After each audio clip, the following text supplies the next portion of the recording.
Oke, hai semua.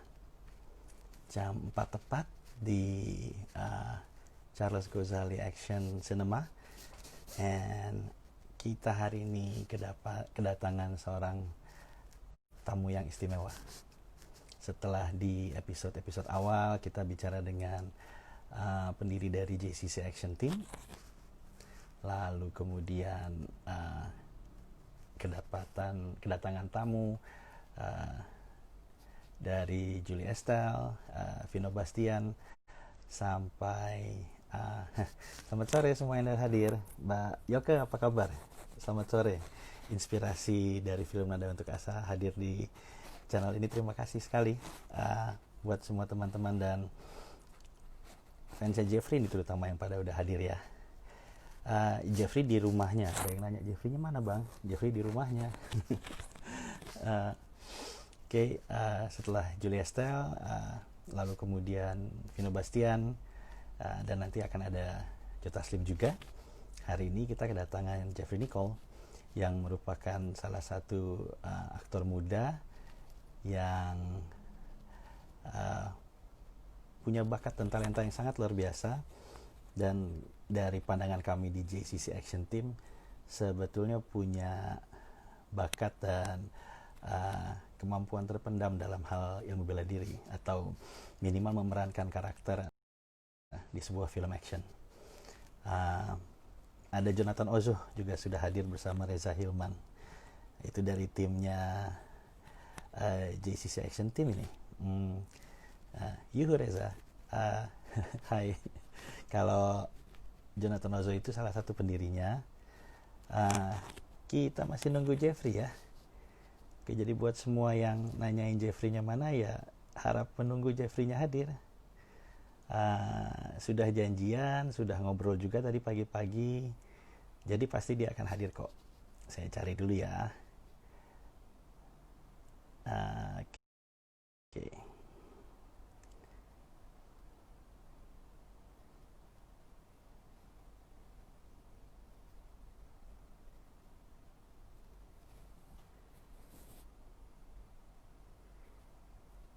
Halo semua yang udah hadir.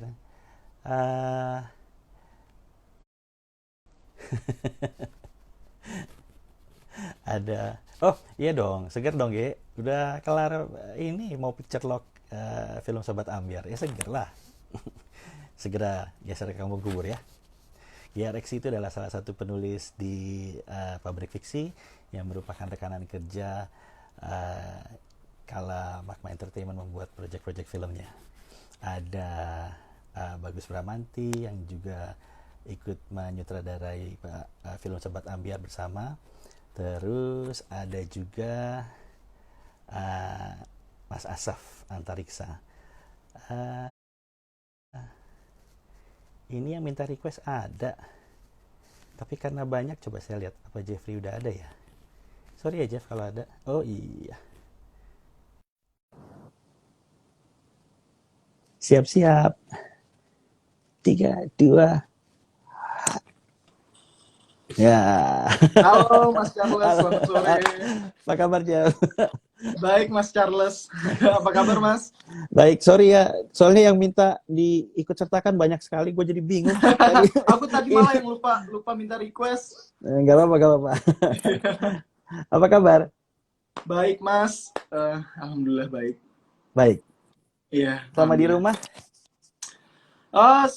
Udah selama di rumah nggak ngapa-ngapain sih, udah 4 bulanan kayaknya. Mas Charles juga di rumah kah?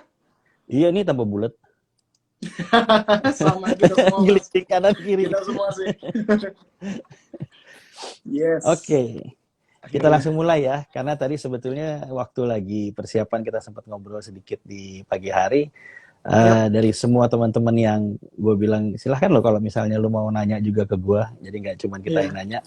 Dia ternyata menyiapkan pertanyaan banyak sekali, jadi berarti kita harus segera mulai biar cepat dan padat. Ini teman-teman dari Magma, saya minta tolong dibantu kalau misalnya ada yang nanya disisir ya, karena ini banyak sekali nih, jadi gila udah 1000 lebih. Wow, hebat kamu Jeff. Dahsyat Teman-teman sih nih ini. antusias, antusias semua. Iya, luar biasa. Terima kasih buat semua yang udah hadir. Jeffrey boleh nyapa dulu mungkin? Iya, halo semuanya, apa kabar? Semoga semuanya tetap sehat. Dan ya, buat pekerja esensial, semoga kalian aman-aman semua, sesuai protokol kerjanya. Yang penting jaga kesehatan sih di masa-masa kayak sekarang. Oke. Siap. Nah, jadi pertama kali gua ketemu Jeffrey itu awal tahun ini apa akhir tahun lalu ya? Akhir tahun lalu ya. Menjelang akhir tahun lalu, eh kepengen coba ngajak Jeffrey untuk kerja bareng di satu project.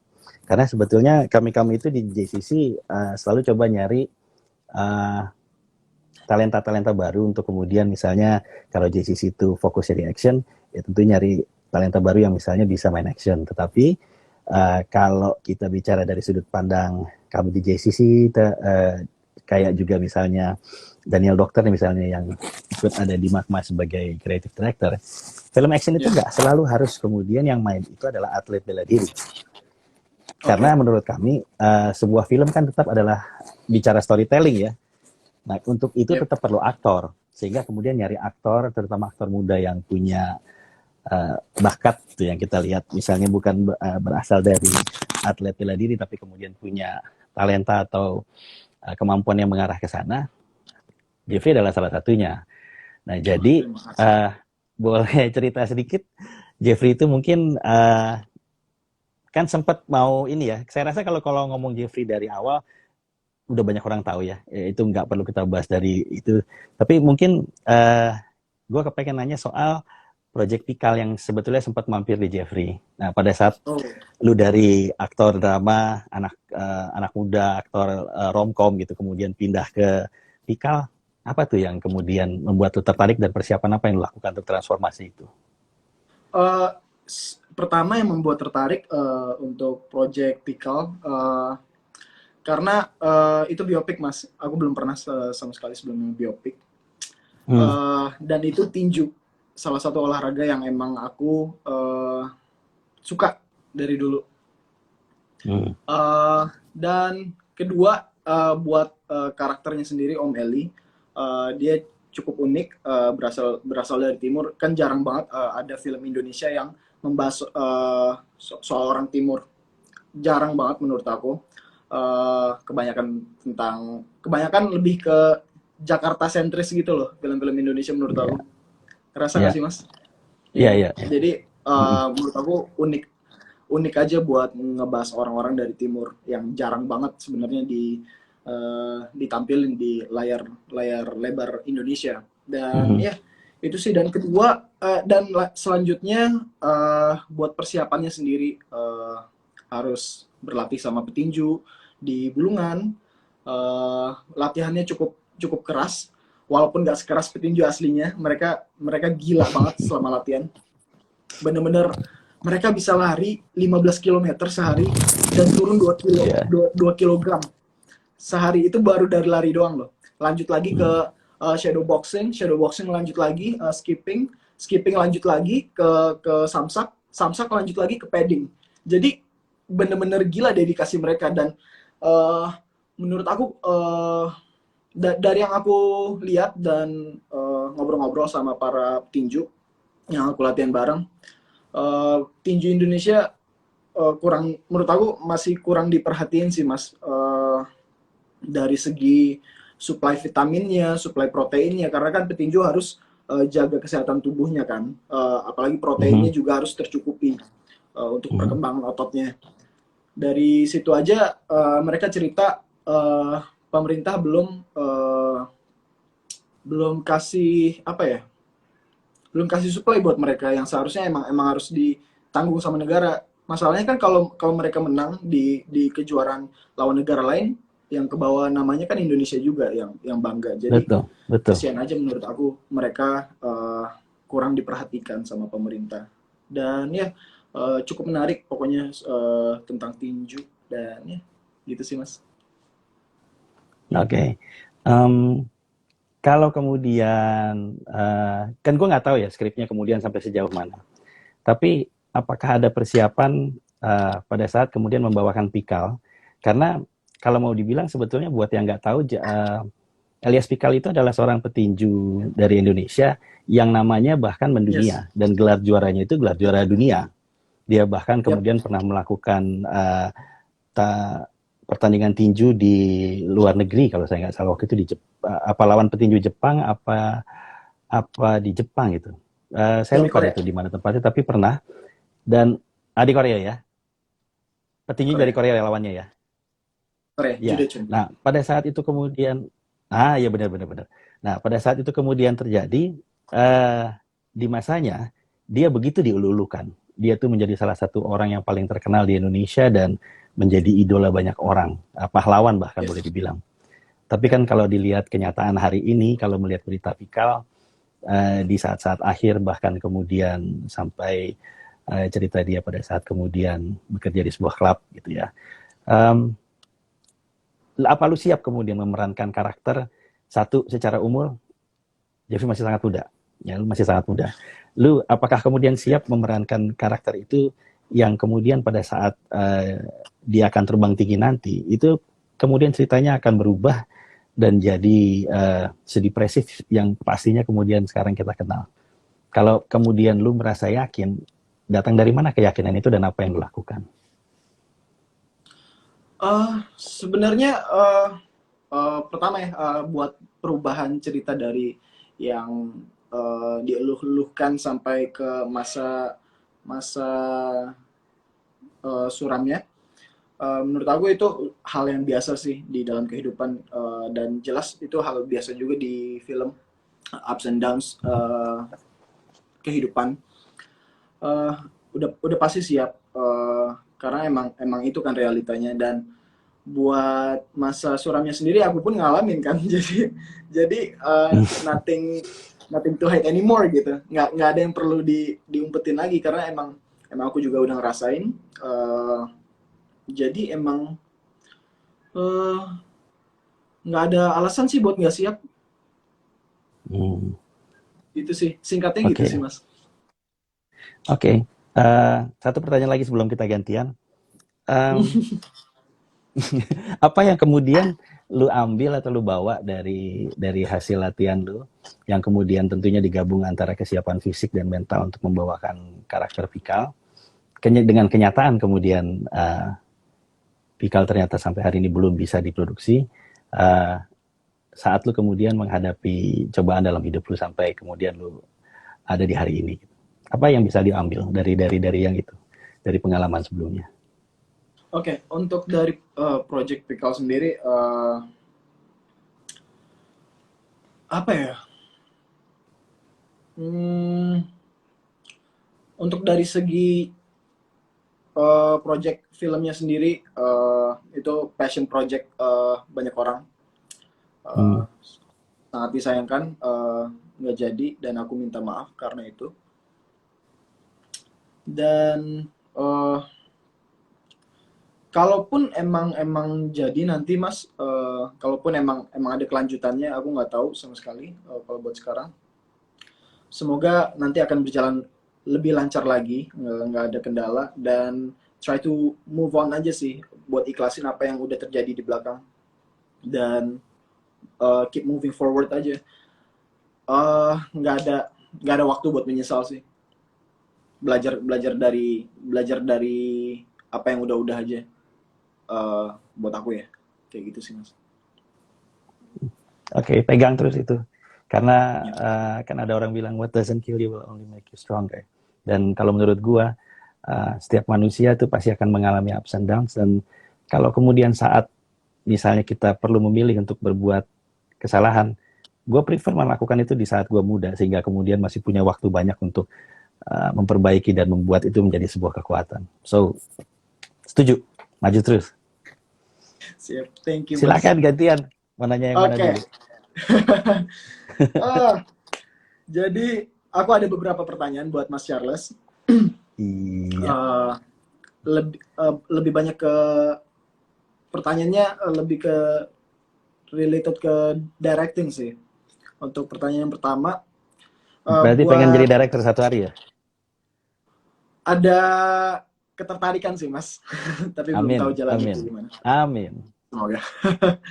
Oke, buat yang nonton Ah, calon-calon director misalnya, kalian yang nonton, aku wakilkan, apa yang harus diketahui setiap para sutradara film action? Nih, misalnya kayak basic knowledge dari director film action itu menurut Mas Charles apa? Dan Mas Charles sendiri kan juga director film action, jadi uh, bisa bagi-bagi wejangan untuk kita-kita yang masih baru. Oke. Kalau singkatnya gini, kalau buat gua yang biasa kita bahas itu adalah bahwa seorang director action itu harus menguasai ilmu bela diri supaya dia Hmm.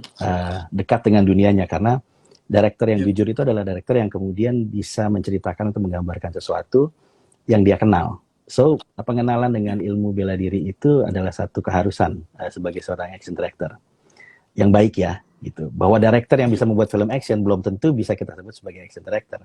Bisa saja director itu bekerja dengan seorang action director lagi misalnya. Tapi kalau Oke. action director as a whole, dia harus tahu minimal tentang bela diri atau mencintai dunia bela diri. Dia sendiri Cintai. boleh tidak, dia sendiri boleh tidak menguasai ilmu bela diri, tapi kalau dia sangat mencintai, dia banyak baca, dia banyak lihat, dia banyak nonton, minimal kedekatan dengan dunia bela dirinya itu ada.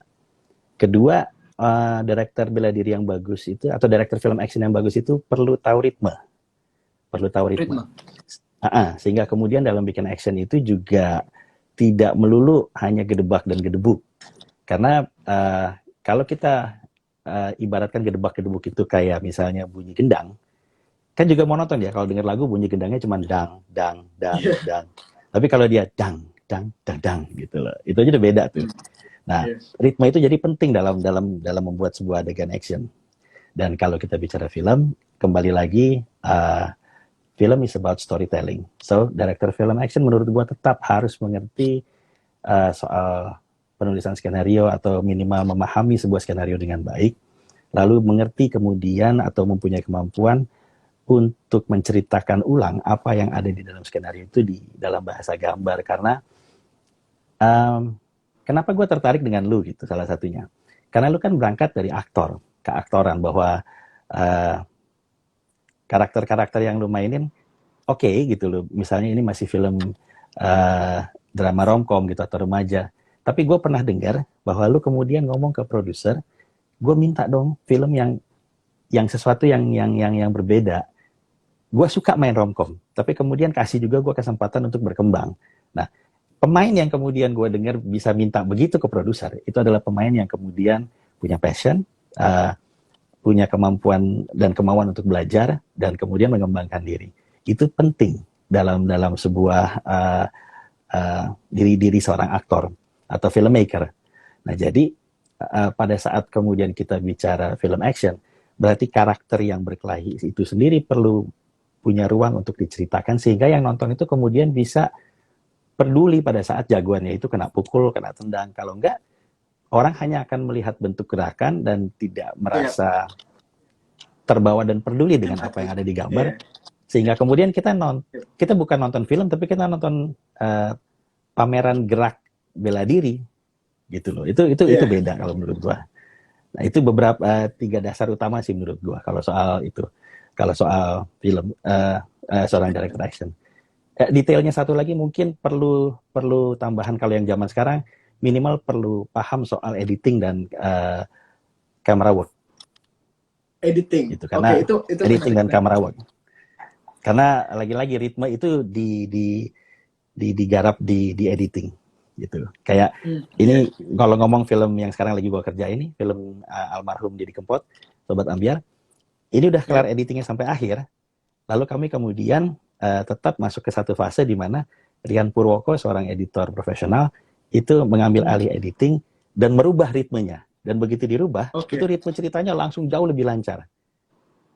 Jadi editing itu sangat penting dengan ritme. Oke. Gitu. Kira-kira begitu. Jadi Detailnya aku pernah detailnya dengar juga panjang. tuh soal editing. Uh, Ya, soal editing. Sorry, internet ya. Aku pernah Gak dengar apa-apa. juga soal editing di mana uh, film itu bisa berubah sebanyak 3 kali atau berapa gitu. Pertama di naskah, ini satu film, di produksi bisa berubah lagi, di editing bisa berubah jadi film yang jauh lebih berbeda dari sebelum-sebelumnya. Jadi itu Betul. menariknya sih, pekerjaan kolektif kayak kita kayak gini bisa melahirkan sesuatu yang baru di setiap stage pekerjaannya. Jadi emang menarik banget sih. Oke, pindah lagi ya. Iya, siap. Oke.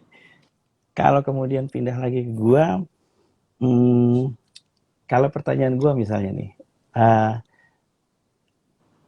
peranan apa sebetulnya yang kepingin lu dapetin satu apa your dream character yang sebetulnya belum lu temuin dan kepengen banget lu dapetin sekarang. Ini kesempatan curhat, siapa tahu ada produser kemudian yang denger karena hmm, kan karakter yang waktu itu kita ngomongin buat kerjasama memang sangat nggak gampang ya untuk divisualisasikan. Yep. Sampai sekarang project itu sendiri walaupun lepas dari kami, ya kita doakan semoga kemudian jalan lancar, tapi Amin. juga sangat tidak mudah gitu loh.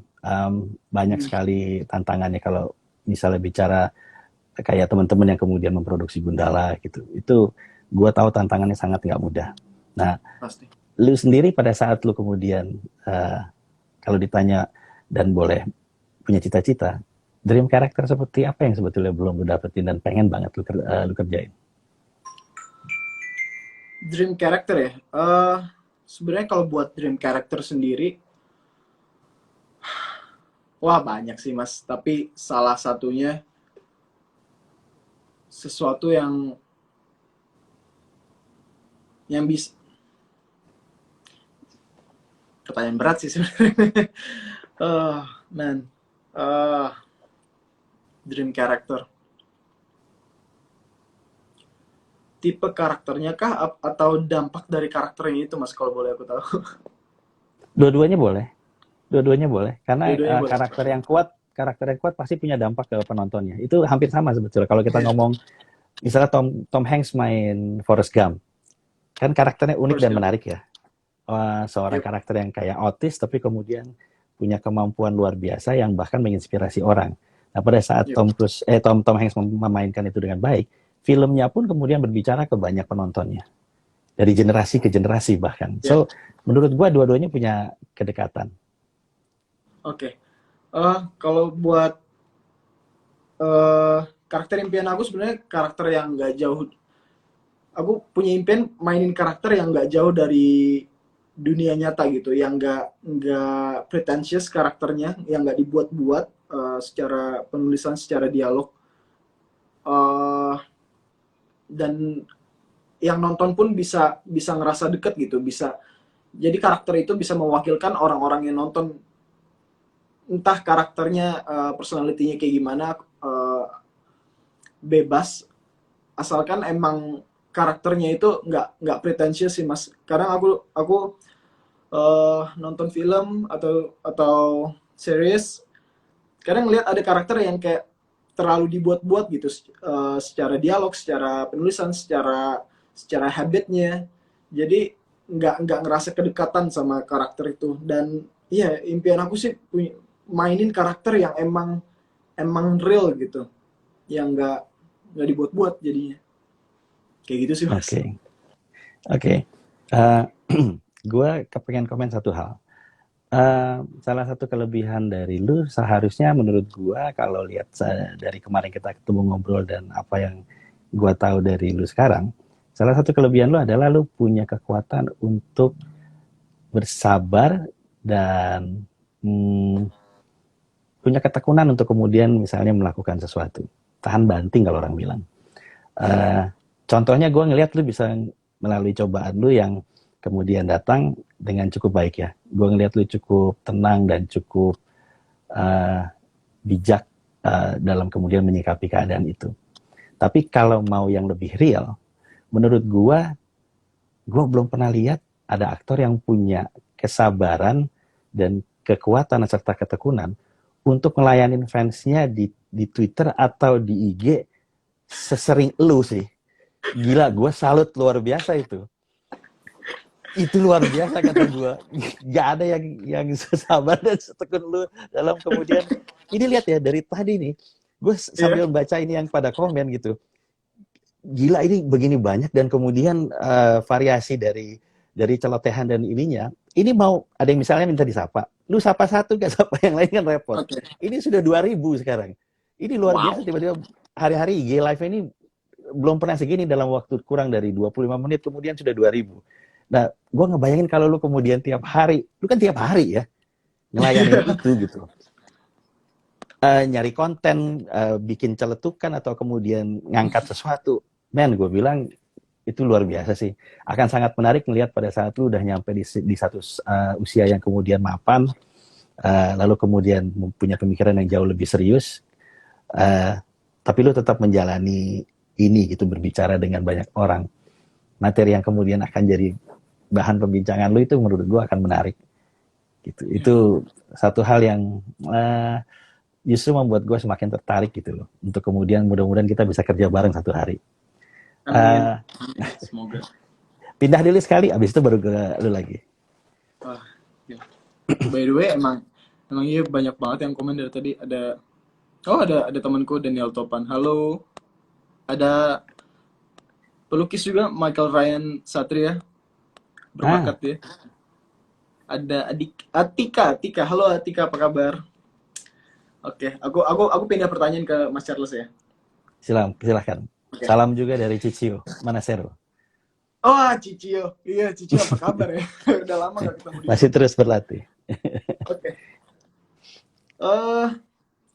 Kalau di syuting film, sebenarnya aku agak jarang sih buat ngeliat ini. Lebih sering kalau lagi syuting iklan, Mas. Sebenarnya storyboard itu penting gak sih, Mas? Buat film itu. Kadang kalau aku 60-70% project yang aku jalanin itu nggak pakai storyboard, tapi sisanya mereka pakai storyboard, kadang di beberapa scene, kadang di seluruh filmnya.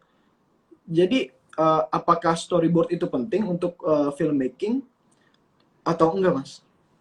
Sangat penting. Sangat penting. Sangat penting. Sangat penting karena kita tuh kalau lagi bikin film, banyak kendala yang kemudian terjadi, apalagi di Indonesia kita syutingnya banyakan kan di tempat real, bukan di studio. Sehingga kemudian pada saat kita syuting di tempat real, di lokasi real, itu kondisi cuaca sangat pegang peranan. Hal-hal kayak mungkin sound, keramaian, kebisingan, itu sangat bisa kemudian mengakibatkan sebuah adegan itu berjalan lancar atau tidak. Nah, kalau kita bicara kemudian melakukan sesuatu yang sudah terlatih atau sudah punya acuan dan batasan yang jelas, sehingga kita kemudian bisa pindah-pindah shot, kita bisa jump shoot gitu ya, kemudian mau ngambil yang mana dulu supaya bisa lebih cepat dengan angle kamera yang searah, tentunya hasilnya akan jauh lebih pasti, lebih jelas karena sudah terlatih, apalagi bicara action. Itu sangat kemudian akan membantu mengurangi waktu dan biaya yang kemudian kemungkinan besar akan terjadi karena hal-hal yang tidak terduga pada saat syuting. Nah, jadi kalau bicara soal syuting, pertanyaan berikut gue adalah, lu kan udah latihan buat Pikal. Lu juga pernah syuting film Pertaruhan kan? Yang kondisinya serius. Di Dirnatan ada adegan kemudian lu berkelahi di sekolah misalnya. Itu kan kemudian waktu itu ada Bang Latif ya? Ada. Nah, itu anak buah Jonathan tuh. Jadi salah satu tim di JCC juga. Dan memang pada saat gue ngelihat apa yang kemudian dilakukan, dari bentuk dan gerakannya aja menurut gue, enak bisa fight nih gitu. Tapi kan intinya bahwa kemudian adegan itu serius. Lalu kemudian satu hari kemudian lo mengerjakan sesuatu di Hit and Run yang kemudian sangat komedi.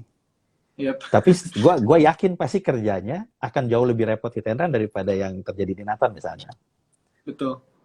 Nah itu perbedaannya dalam memainkan adegan laga komedi dan serius itu, cerita dikit ya pengalamannya. Oke. Kalau dari bedanya adegan laga serius sama komedi, yang aku lakuin di misalnya di beberapa adegan di Dirnatan atau di film-film lainnya yang ada sedikit adegan berantemnya, sebenarnya bisa ngeluarin ekspresi yang senatural mungkin aja sih. Ekspresi yang emang entah pakai amarah, entah emang harus pasang muka serius. Tapi kalau susahnya di komedi itu Mas, kita harus berantem. Jelas berantem itu adegan yang emang serius kan. Tapi kita ada Iya, kewajiban iya. untuk membuat Lu penonton nggak serius tertawa. kena pukul benjol. Jadi di situ sih kayak kontradiktif gitu loh, apa yang kita lakukan sama yang Hmm, kita incar, apa tujuannya gitu. Jadi hasilnya nanti ya. hasilnya nanti iya. Untungnya untuk Wise Team sendiri mereka emang bikin koreo yang cukup, mereka bikin komedinya dari koreonya waktu itu aku sama Chandra Leo. Hmm, Mereka hmm, ngebantu buat komedinya juga, dan dari actingnya sendiri Mas Yayu ngebantuin dari segi coaching buat actingnya. Jadi emang untungnya terbantu sih dengan preparation yang cukup lama waktu itu, 2 bulanan kalau nggak salah. Dan hmm. ya puas sih sama hasilnya, dan semoga lebih banyak orang lagi buat bisa nikmatin Hit and Run Ya, di streaming ya, kayak gitu. apa, salut buat Joe juga yang kemudian menurut gue cukup banyak berperan yang gue dengar di dalam project itu. Ya Uh, betul. tapi with all due respect ke Joe, teman baik gue, dan kemudian buat karakter lain yang kemudian berperan di dalam filmnya, termasuk uh, Kang Yayan ataupun Chandra Leo misalnya. Ya, Tapi to be honest ya, menurut gue ya. the best actor in that movie is you. Karena gue belum pernah ngakak sengakak-ngakaknya ngelihat lu kemudian nangis mewek di depan kafe di kota itu yang set dari gila, kata gue parah sih, lu cukup berubah karakternya. Maka pada saat lu bisa berubah cukup drastis seperti itu ya, dan kemudian punya pendekatan yang berbeda dengan karakter dan persona yang lu bawa di Nathan, yang jadi pertanyaan gue kemudian, dia pada saat aku lagi bawain Pikal kayak apa ya gitu loh. uh, Lihat tuh di pertaruhan gitu loh kemudian. So Ya, ya, ya. ya, jangan diseselin, pasti akan ada kesempatan lain, dan selalu akan ada langit di atas Ini. langit, hingga akan ada Terima kasih kesempatan yang banyak. lebih baik di hari depan. Cuman lu sebetulnya adalah aktor yang bagus kalau kata gue. Terima kasih Kemampuan banyak main Mas Charles. kemampuan main lu itu banyak orang yang belum tahu kalau menurut gue asli. Waktu kita ketemu gue belum bisa bilang ini karena gue belum lihat Hit and Run ya, tapi asli gue Ya. nonton Hit and Run, gue bilang beda banget dia. Keren, asli keren. Terima kasih banyak Mas Charles. Aduh. Sama-sama, sama-sama. Ah, Uh, Oke, okay. Terus kalau bicara soal kondisi syuting gitu ya, selama hmm? ini apa sih dari kondisi syuting yang misalnya lu dapat, kayak waktu lagi bikin pertaruhan tuh kan banyak adegan laga yang memang kemudian terlihat dibikin real Yep. di pertaruhan, banyak one shot ya. One Uh, shot. ya, pernahkah kemudian ngalamin kesulitan dalam proses syutingnya atau apa gitu? Kalau buat ngalamin kesulitan sih jarang sih Mas, karena untungnya project-project yang aku jalanin service-nya dan servisnya cukup cukup bagus Mas. Jadi emang bisa aktornya ditempatin di suatu tempat, misalnya karavan kah, atau ada ruangan buat aktor-aktornya fokus Hmm. untuk scene yang bakal di take nanti. Hmm. Dan itu ngebantu banget sih. Itu sih yang paling penting Mas, tempat buat fokus kalau buat syuting buat aku ya. Hmm.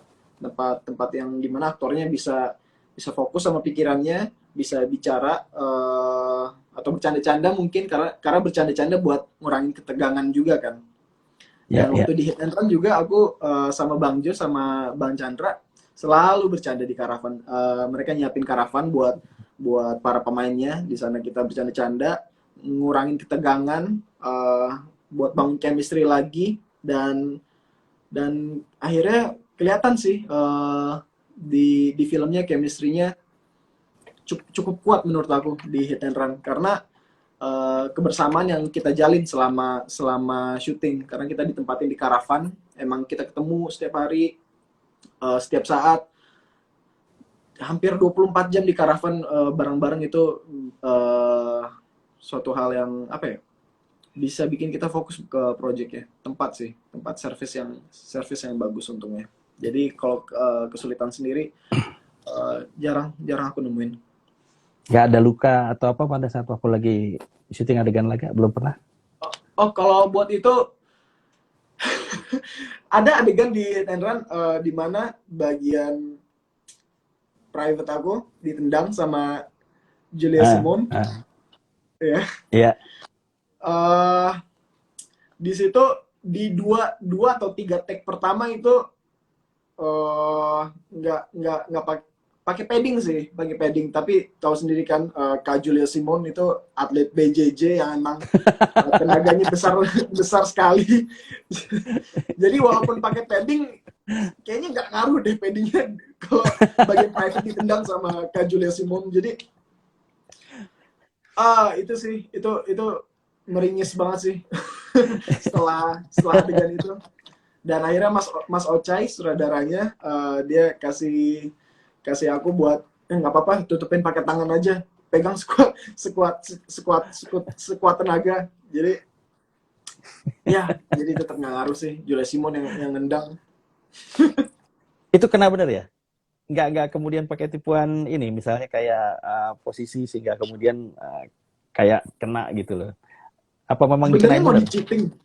Sebenarnya mau di-cheating ditendangnya ke paha samping, tapi di kamera terlalu kelihatan, Mas. Jadi terpaksa harus ke tengah gitu ditendangnya. Nggak bisa di-cheating arah tendangannya. Oke, gue bagi triknya. Next time, kalau kemudian misalnya mau bikin adegan kayak begitu, make sure celananya yang lebih gombrong, kalau bisa kain. Oke. Jangan jeans ketat. Sehingga kalau misalnya dia gombrong ya, kalau pada saat dia ininya gombrong, ini nggak kena sampai dalam, tapi kena di depan aja tuh udah kayak kena. Gitu. Triknya salah satunya itu, celananya gombrong.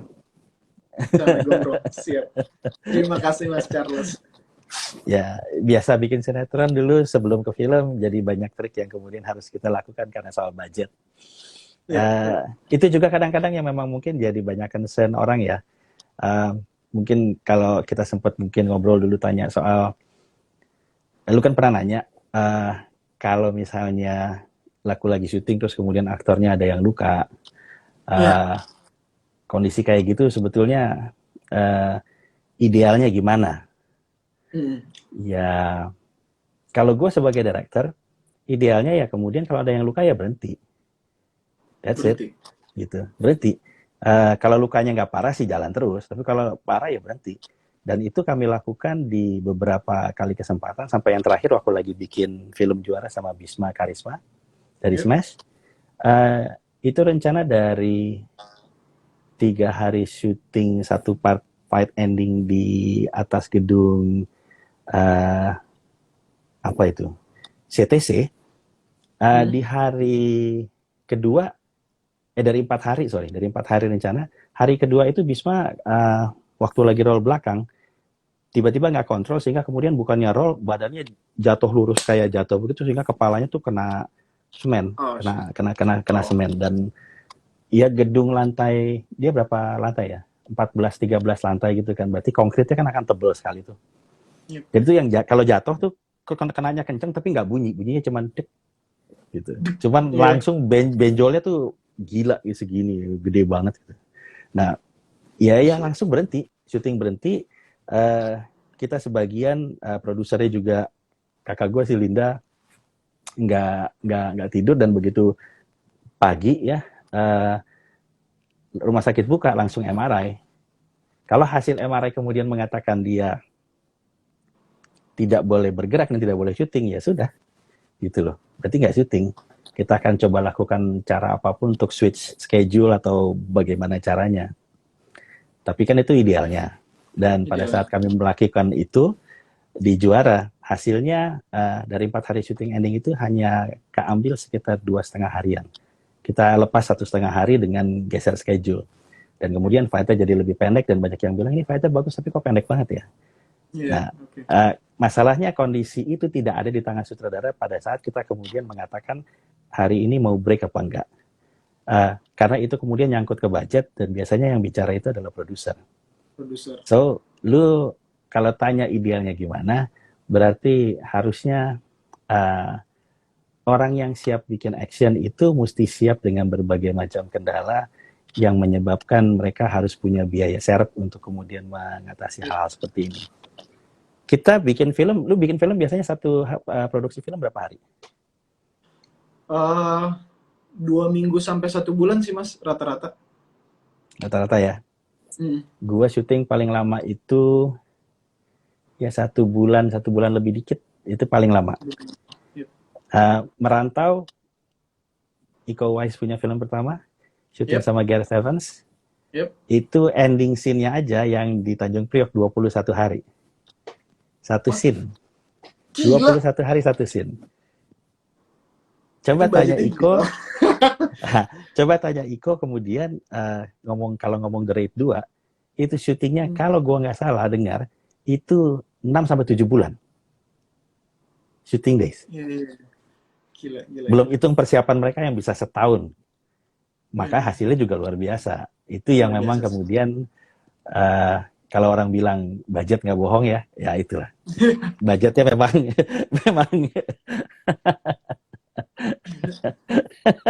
budget bicara. Iya, 7 bulan. Dan kalau misalnya Hit and Run itu nyiapin karavan buat kalian gitu ya, dan tentunya kondisi itu gue juga tahu karena siapa misalnya. Itu kan sudah sebuah kondisi yang cukup istimewa buat kita nih. Kalau lu bilang film Indonesia kebanyakan itu mungkin nggak terjadi. Nah, di produksinya Gareth di kayak The Raid 1 atau The Raid 2, itu bahkan mereka bukan cuma itu, kayak misalnya dia syuting, kita udah nggak usah ngomong alat ya, itu alat yang mereka pakai, itu harus standby selama mereka syuting. Kalau syutingnya 6-7 bulan, itu alat harus disewa standby, kayak misalnya crane, dolly panther atau apa, itu standby, mau dipakai nggak dipakai. Nah, selebihnya setiap kali dia bikin action, let's say ending itu 21 hari, itu 21 hari mobil ambulans nongkrong, nungguin mereka. Karena memang Gareth kan berasal dari luar negeri, jadi dia pakai cara kerja dari sana. Di luar itu memang begitu. Jadi kalau belakangan orang banyak ngomong film Extraction, tahu yang di Netflix kemarin lagi rame dibicarain. Kan salah satunya yang orang bilang, wah hebat nih direkturnya, pakai rigging, ditaruh di depan mobil, kemudian mobilnya di drive bener-bener supaya point of view-nya kayak kita ngejar mobil. Itu udah gue lakukan waktu gue bikin sinetron tahun 94-95. Bedanya extraction itu bedanya riggingnya benar, aman, dan kemudian dilakukan dengan misalnya kameramen atau direktur yang pegang kamera itu tenang.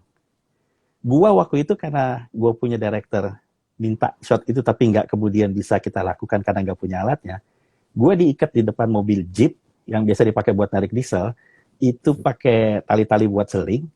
Dan begitu pas waktu lagi ngambil gambarnya, kan kita kalau di sini tempatnya kan semaunya di jalanan ya, gitu. Jadi kita cari jalanan sepi, kemudian itu kejar-kejaran gitu. Nah, yang bawa mobil kan direkturnya sendiri, memang doi rada-rada beraninya luar biasa deh. Sehingga akhirnya dari megangnya tenang, sampai akhirnya lama-lama nggak tenang juga, karena gue walaupun nggak bisa jatuh, tapi dengan keikat begitu, kegeser kanan kiri, problemnya kaki gue itu nggak bisa gerak. Jadi kalau ada apa-apa, mobilnya itu guling atau apa, gue diem begitu di situ. Nggak bisa bergerak, karena kaki, badan semua cuma tangan gue yang bebas. Itu terus terang ya, begitu kelar shoot, mobilnya berhenti, kamera itu dilepas dikasih, gue lemes loh. Lemes, baru takut gitu. Gue pernah loncat 15 lantai gitu, pernah loncat 15 meter dari atas. Gue diikat di situ, lemes gue. Jadi bedanya adalah kemudian yang kita lakukan zaman dulu, itu sangat kemudian mengambil resiko, dan orang-orang yang kerja film action itu biasanya payment-nya, stuntman di Indonesia dulu bayarannya sangat kecil. Sekarang dengan ya hadirnya teman-teman yang kemudian kayak membuat film seperti Merantau atau The Raid, agak lebih baik. Ya mudah-mudahan ke depan film action bisa dapat sambutan dari penontonnya ya, karena menurut gua tadinya sebetulnya gua kalau ditanya prediksi gua penonton Hit and Run nggak seperti yang sekarang ada loh. Prediksi gua waktu itu masih 2 kali lagi dari apa yang terakhir ada. Gue bilang ini 1,5 minimal nih. Yep. Gitu, bahwa kemudian hasilnya nggak jelek ya 500 sekian, tapi come on gitu loh, lihat usaha Yeah. kalian, lihat kerja kalian, Sangat man, gue bilang. disayangkan sih sebenarnya. Tapi jangan kapok deh, Apa? jangan kapok ya, Enggak lah, jangan kapok kalau enggak. tawarin film action. Passion project enggak bakal kapok kok. Semuanya passion project. Okay. Dan itu loncat 15 lantai itu film apa, Mas? TV. Jadi Yang 15 sinetronnya itu. lantai. Iya, jadi 15 lantai itu gua adegannya itu tahu gedung di Kuningan yang belum jadi. Dulu ada gedung di Kuningan yang belum jadi yang sering dipakai buat video klip dan segala macam. Itu sering jadi langganan kita syuting. Syutingnya langganan karena kalau buat action lokasi kayak begitu tuh udah tempatnya keras gitu ya, terus karena dia langit terbuka atau apa, itu adegan jadi bagus banget. Mengundang bahaya dan segala macamnya itu sangat sangat terasa. Adegannya waktu itu dari lantai, kalau misalnya ini gedung ya, ini lantai 15, 14, 13 gitu. Gue dari dalam itu jadi stand in waktu itu, ditendang dari dalam keluar ke sini, jadi keluar terus jatuh ke bawah, turun 1, 2 lantai, pegangan di lantai berikutnya, set gitu gantung, terus masuk lagi ke dalam. Nah itu kan selingnya dari atas gini, diganjel gitu, bikin seling, diikat semua, itu digantung ke bawah. Nah pada saat itu kemudian kita lakukan, pertama kali gue ngelakuinnya dengan cuek, karena maksudnya dengan takut, karena kan gila 15 lantai. Lu naruh matras segede-gede rumah, dari atas kelihatannya mah kecil banget. Kayak bolu, kayak roti bolu gitu, kecil banget. Jadi pertama tuh begitu habis, oke, kamera rolling action, ditendang. Gue nggak bergerak. Dibilang, ini antara yang main sansak atau gedebong pisang katanya.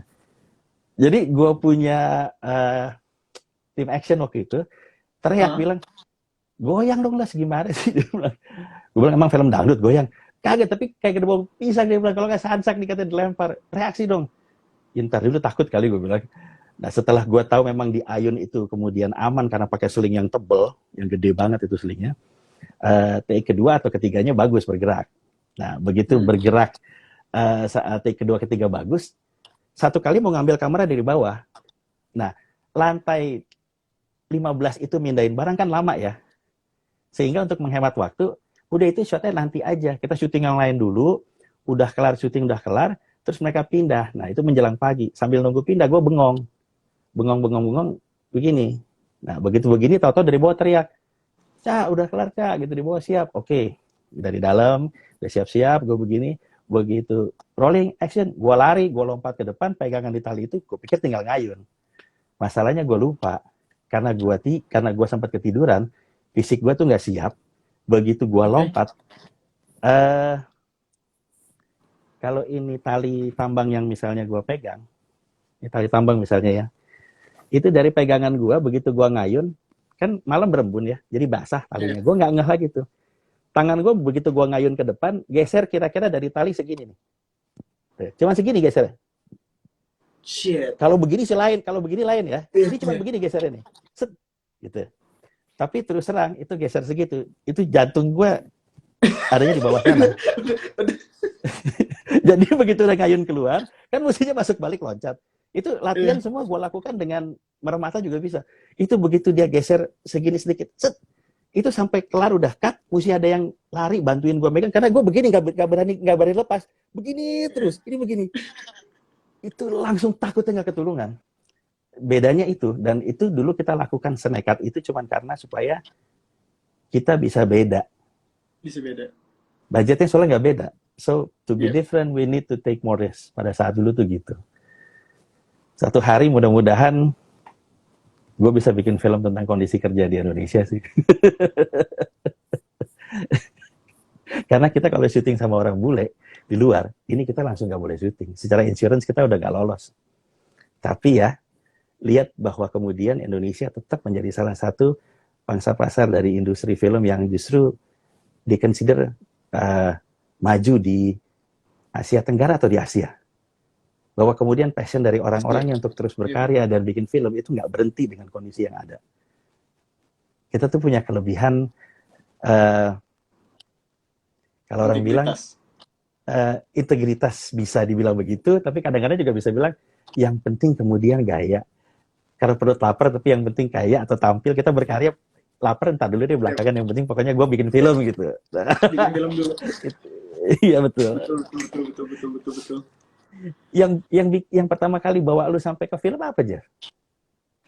Yang pertama kali bawa ke film, Ha-ha.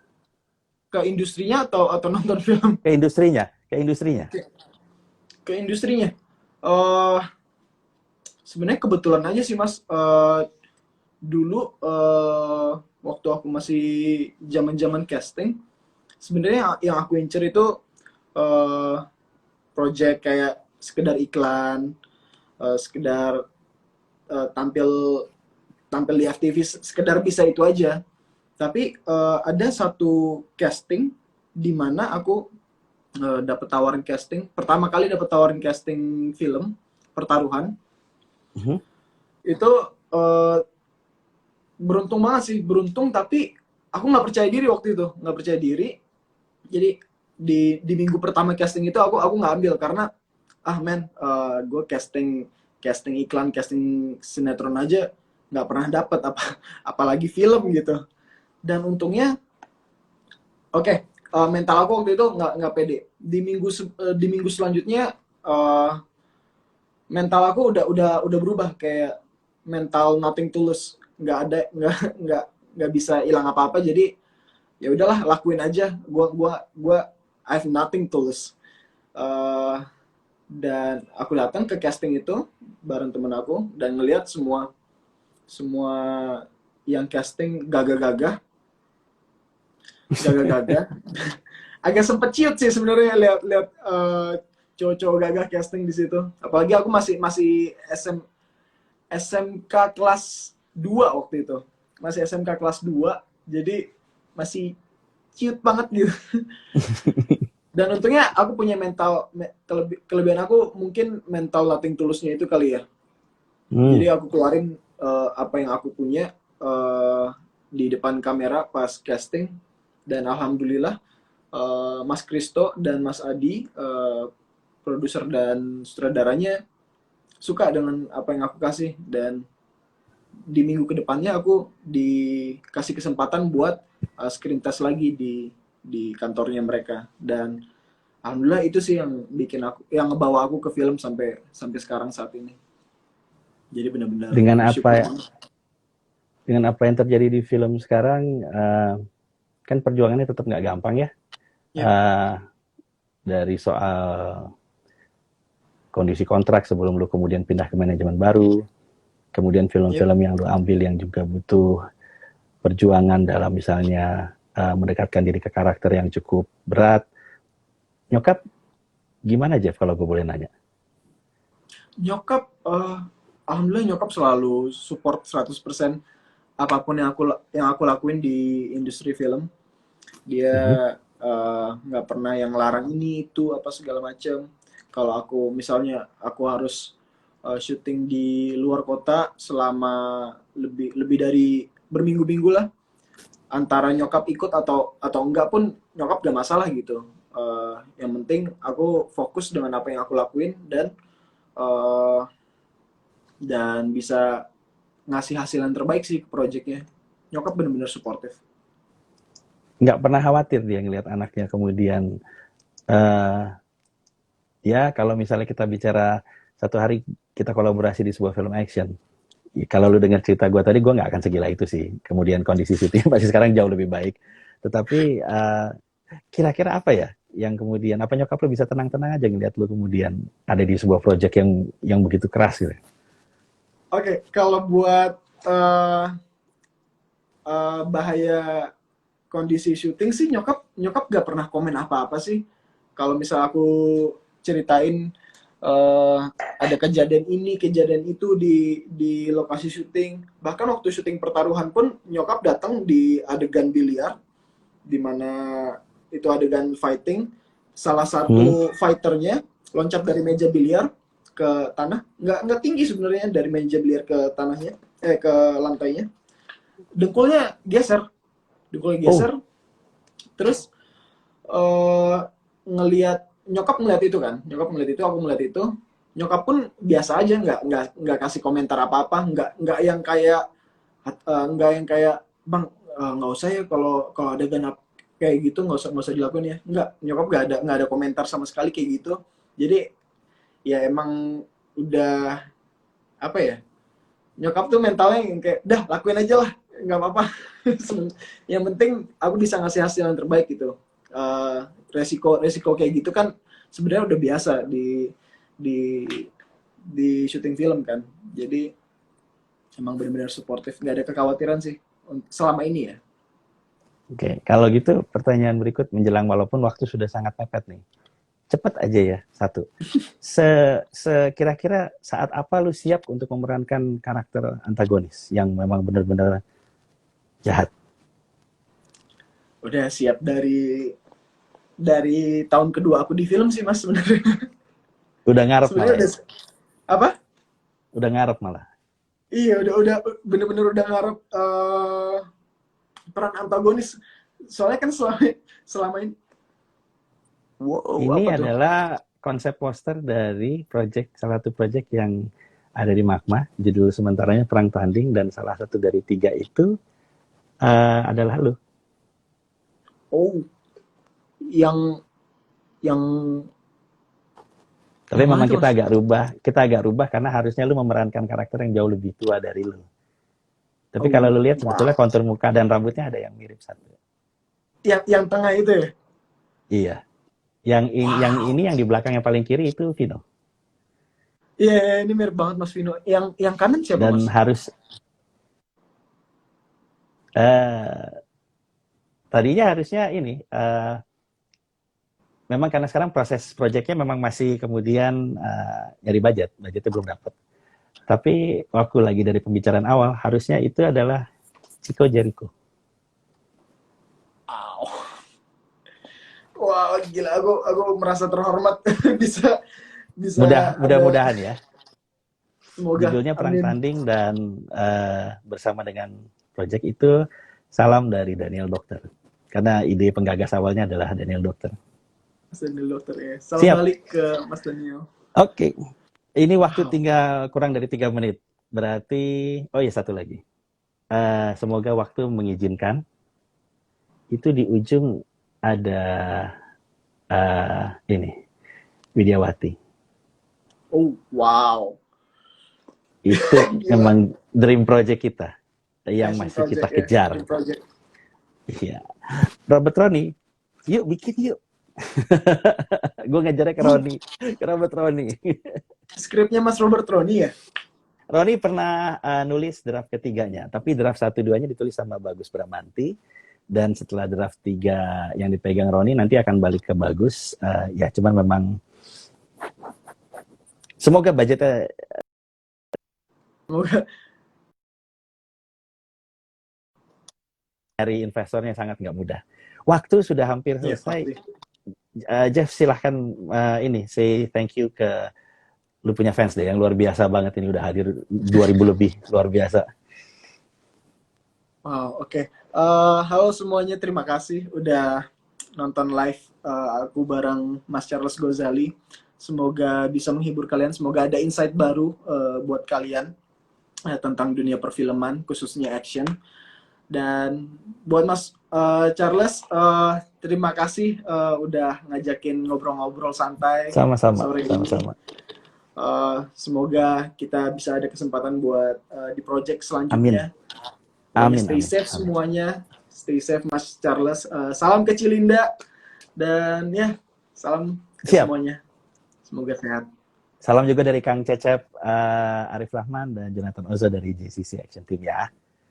Siap. Jeffrey, Terima all the kasih. best to you, maju terus, dan jadi aktor yang makin hebat. Terima kasih Mas Charles. Terima kasih. Gitu. Terima kasih buat semua yang udah hadir. Sampai ketemu lagi. Bye-bye. Bye-bye.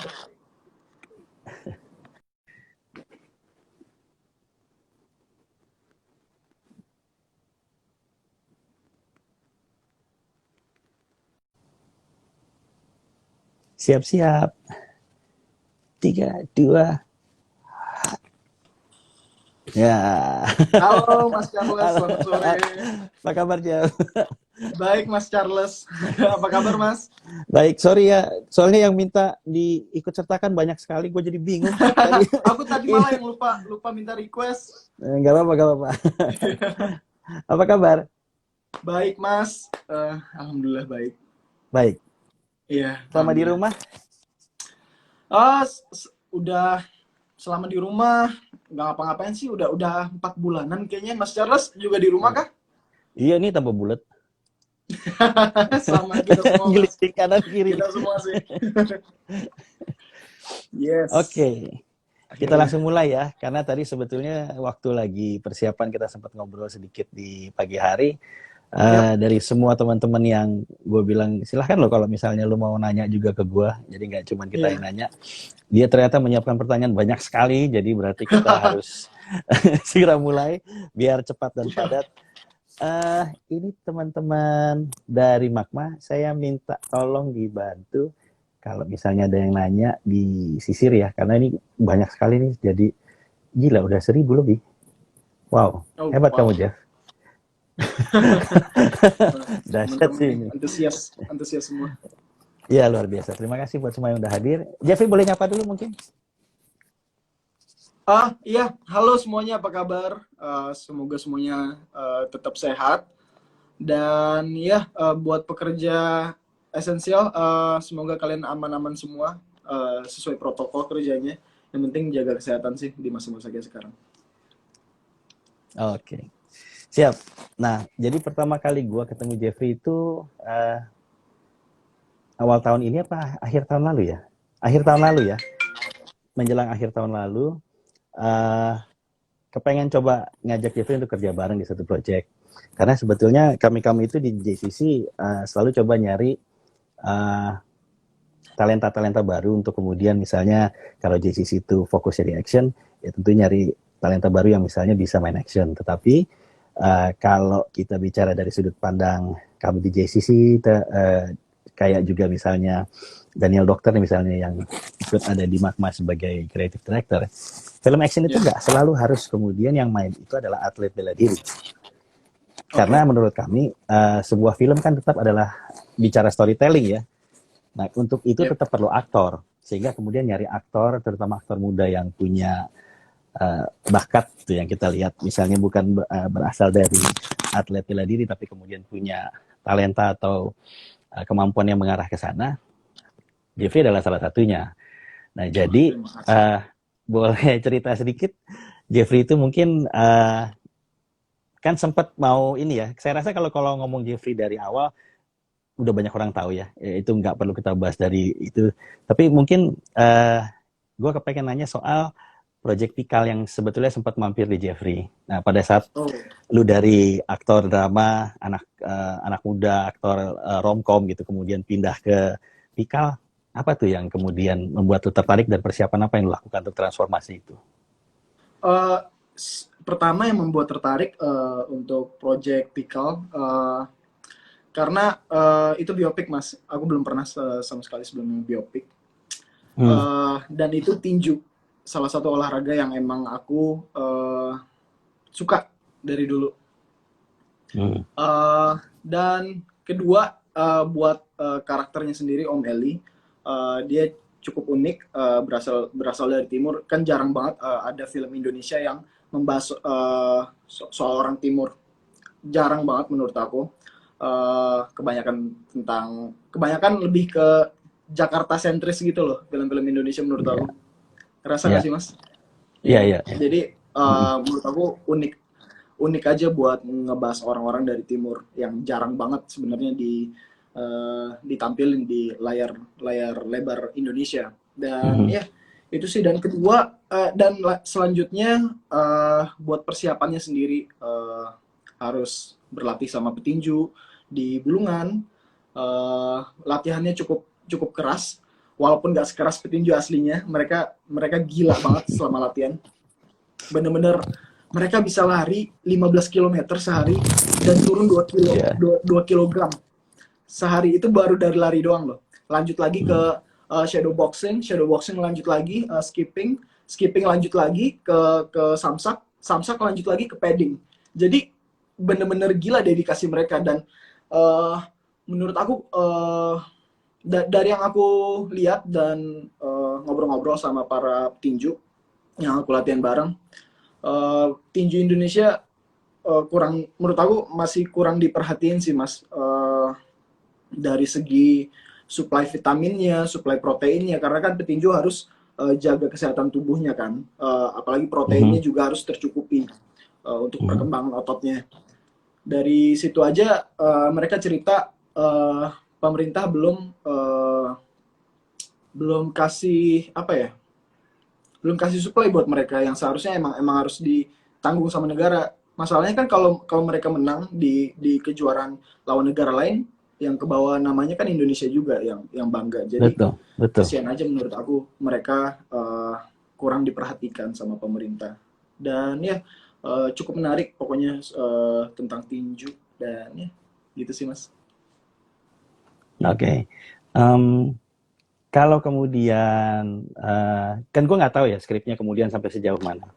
Tapi apakah ada persiapan pada saat kemudian membawakan Pikal? Karena kalau mau dibilang sebetulnya buat yang nggak tahu, Elias Pikal itu adalah seorang petinju dari Indonesia yang namanya bahkan mendunia. Dan gelar juaranya itu gelar juara dunia. Dia bahkan kemudian pernah melakukan pertandingan tinju di luar negeri kalau saya nggak salah, waktu itu di apa lawan petinju Jepang apa di Jepang gitu. Saya lupa itu di mana tempatnya, tapi pernah. Dan di Korea ya. Petinju dari Korea lawannya ya. Korea, ya. Nah, pada saat itu kemudian ya benar. Nah, pada saat itu kemudian terjadi di masanya dia begitu diulu-ulukan. Dia tuh menjadi salah satu orang yang paling terkenal di Indonesia dan menjadi idola banyak orang, pahlawan bahkan boleh dibilang. Tapi kan kalau dilihat kenyataan hari ini, kalau melihat berita Pikal di saat-saat akhir, bahkan kemudian sampai cerita dia pada saat kemudian bekerja di sebuah klub gitu ya. Apa lu siap kemudian memerankan karakter satu secara umur? Jeffrey masih sangat muda, ya lu masih sangat muda. Lu apakah kemudian siap memerankan karakter itu yang kemudian pada saat dia akan terbang tinggi nanti, itu kemudian ceritanya akan berubah dan jadi sedepresif yang pastinya kemudian sekarang kita kenal. Kalau kemudian lu merasa yakin, datang dari mana keyakinan itu dan apa yang lu lakukan? Sebenarnya pertama ya, buat perubahan cerita dari yang dieluh-eluhkan sampai ke masa suramnya, menurut aku itu hal yang biasa sih di dalam kehidupan, dan jelas itu hal biasa juga di film, ups and downs kehidupan.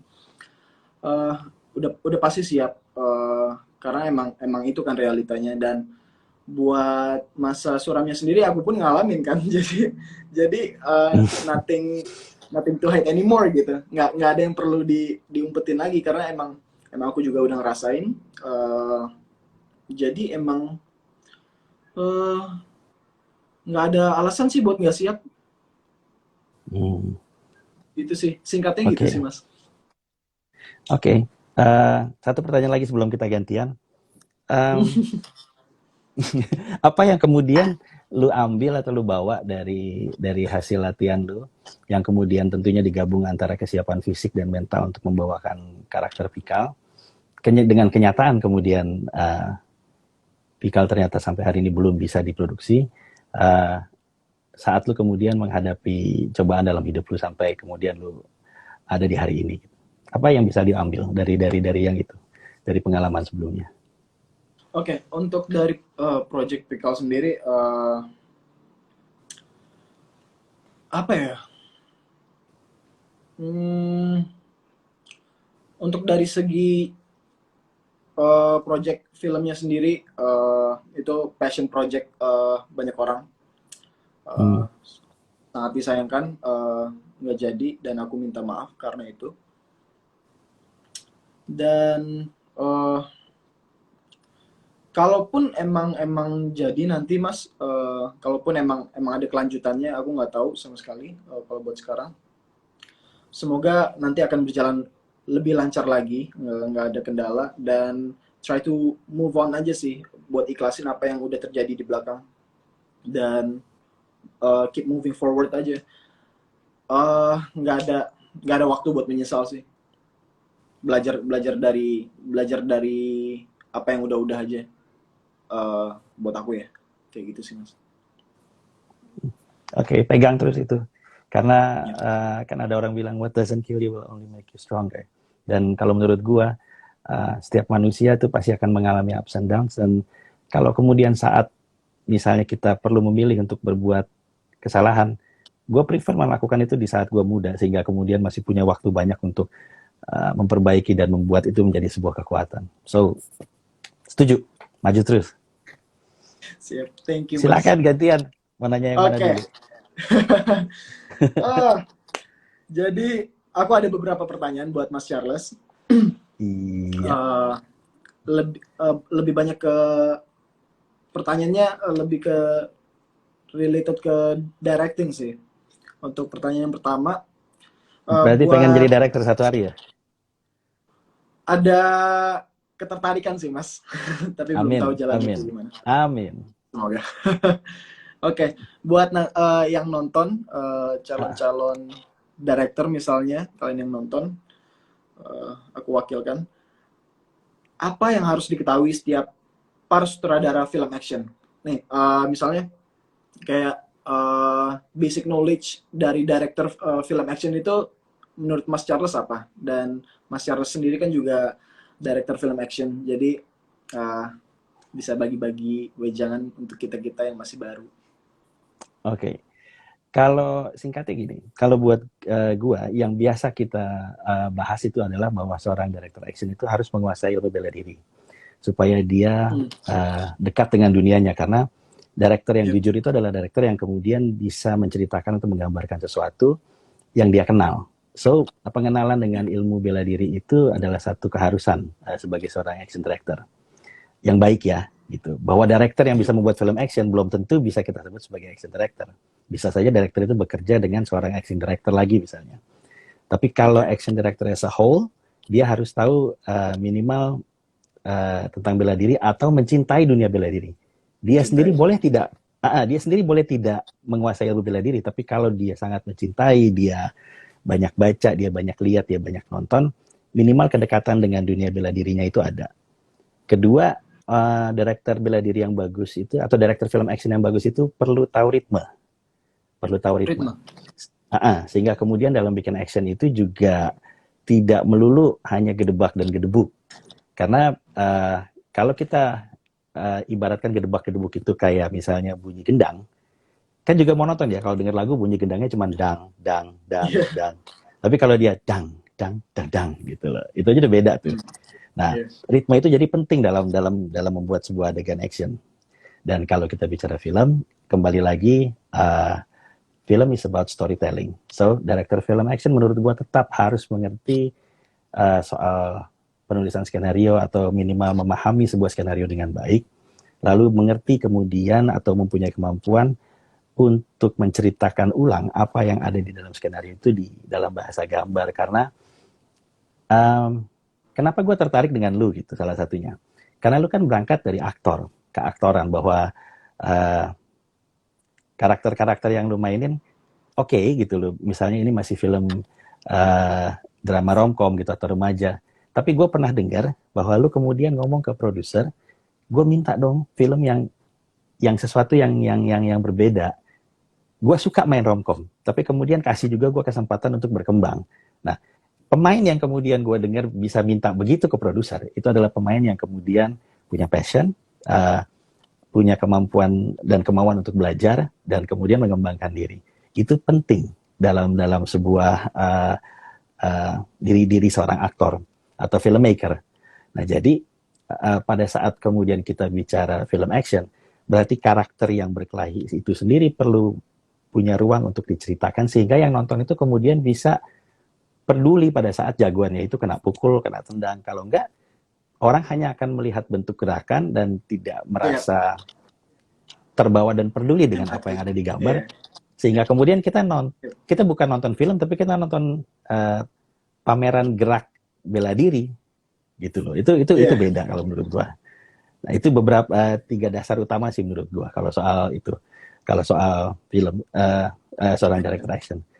Detailnya satu lagi mungkin perlu perlu tambahan kalau yang zaman sekarang minimal perlu paham soal editing dan camera work Editing. gitu Oke, karena itu editing menarik, dan menarik. camera work karena lagi-lagi ritme itu digarap di editing gitu kayak Iya. ini kalau ngomong film yang sekarang lagi gua kerja ini film almarhum Didi Kempot Sobat Ambiar ini udah kelar Yep. editingnya sampai akhir lalu kami kemudian tetap masuk ke satu fase di mana Rian Purwoko seorang editor profesional itu mengambil alih editing dan merubah ritmenya dan begitu dirubah itu Oke. ritme ceritanya langsung jauh lebih lancar. Jadi editing itu sangat penting dengan ritme Oke. gitu kira-kira begitu. Jadi Detailnya aku pernah detailnya dengar juga panjang. tuh soal editing. Eh, Ya, soal editing. Sorry, internet ya. Aku pernah Gak dengar apa-apa. juga soal editing di mana uh, film itu bisa berubah sebanyak 3 kali atau berapa gitu. Pertama di naskah, ini satu film, di produksi bisa berubah lagi, di editing bisa berubah jadi film yang jauh lebih berbeda dari sebelum-sebelumnya. Jadi itu Betul. menariknya sih pekerjaan kolektif kayak kayak kita kayak gini bisa melahirkan sesuatu yang baru di setiap stage pekerjaannya. Jadi emang menarik banget sih. Oke, pindah lagi ya. Iya, siap. Oke. Kalau kemudian pindah lagi ke gua, hmm, kalau pertanyaan gua misalnya nih, uh, peranan apa sebetulnya yang kepingin lu dapetin satu apa your dream character yang sebetulnya belum lu temuin dan kepengen banget lu dapetin sekarang. Ini kesempatan curhat, siapa tahu ada produser kemudian yang dengar karena hmm, kan karakter yang waktu itu kita ngomongin buat kerjasama memang sangat nggak gampang ya untuk divisualisasikan. Yep. Sampai sekarang project itu sendiri walaupun lepas dari kami, ya kita doakan semoga kemudian jalan lancar, tapi Amin. juga Amin. sangat tidak mudah gitu loh. Banyak sekali tantangannya kalau misalnya bicara kayak teman-teman yang kemudian memproduksi Gundala gitu. Itu gue tahu tantangannya sangat nggak mudah. Nah, Pasti. lu sendiri pada saat lu kemudian kalau ditanya dan boleh punya cita-cita, dream character seperti apa yang sebetulnya belum lu dapetin dan pengen banget lu kerjain? Dream character ya. Sebenarnya kalau buat dream character sendiri, wah banyak sih mas. Tapi salah satunya sesuatu yang bisa, pertanyaan berat sih sebenarnya. Man, uh, dream character. Tipe karakternya kah atau dampak dari karakternya itu mas kalau boleh aku tahu? Dua-duanya boleh, dua-duanya boleh. Karena Dua-duanya boleh. karakter yang kuat pasti punya dampak ke penontonnya. Itu hampir sama sebetulnya. Kalau kita Yeah. ngomong, misalnya Tom Hanks main Forrest Gump, kan karakternya unik Forrest dan Gump. menarik ya. Seorang Yep. karakter yang kayak autis, tapi kemudian punya kemampuan luar biasa yang bahkan menginspirasi orang. Nah, pada saat Yep. Tom Hanks memainkan itu dengan baik, filmnya pun kemudian berbicara ke banyak penontonnya. Dari generasi ke generasi bahkan. Yep. So, menurut gua dua-duanya punya kedekatan. Oke. Kalau buat karakter impian aku sebenarnya karakter yang nggak jauh.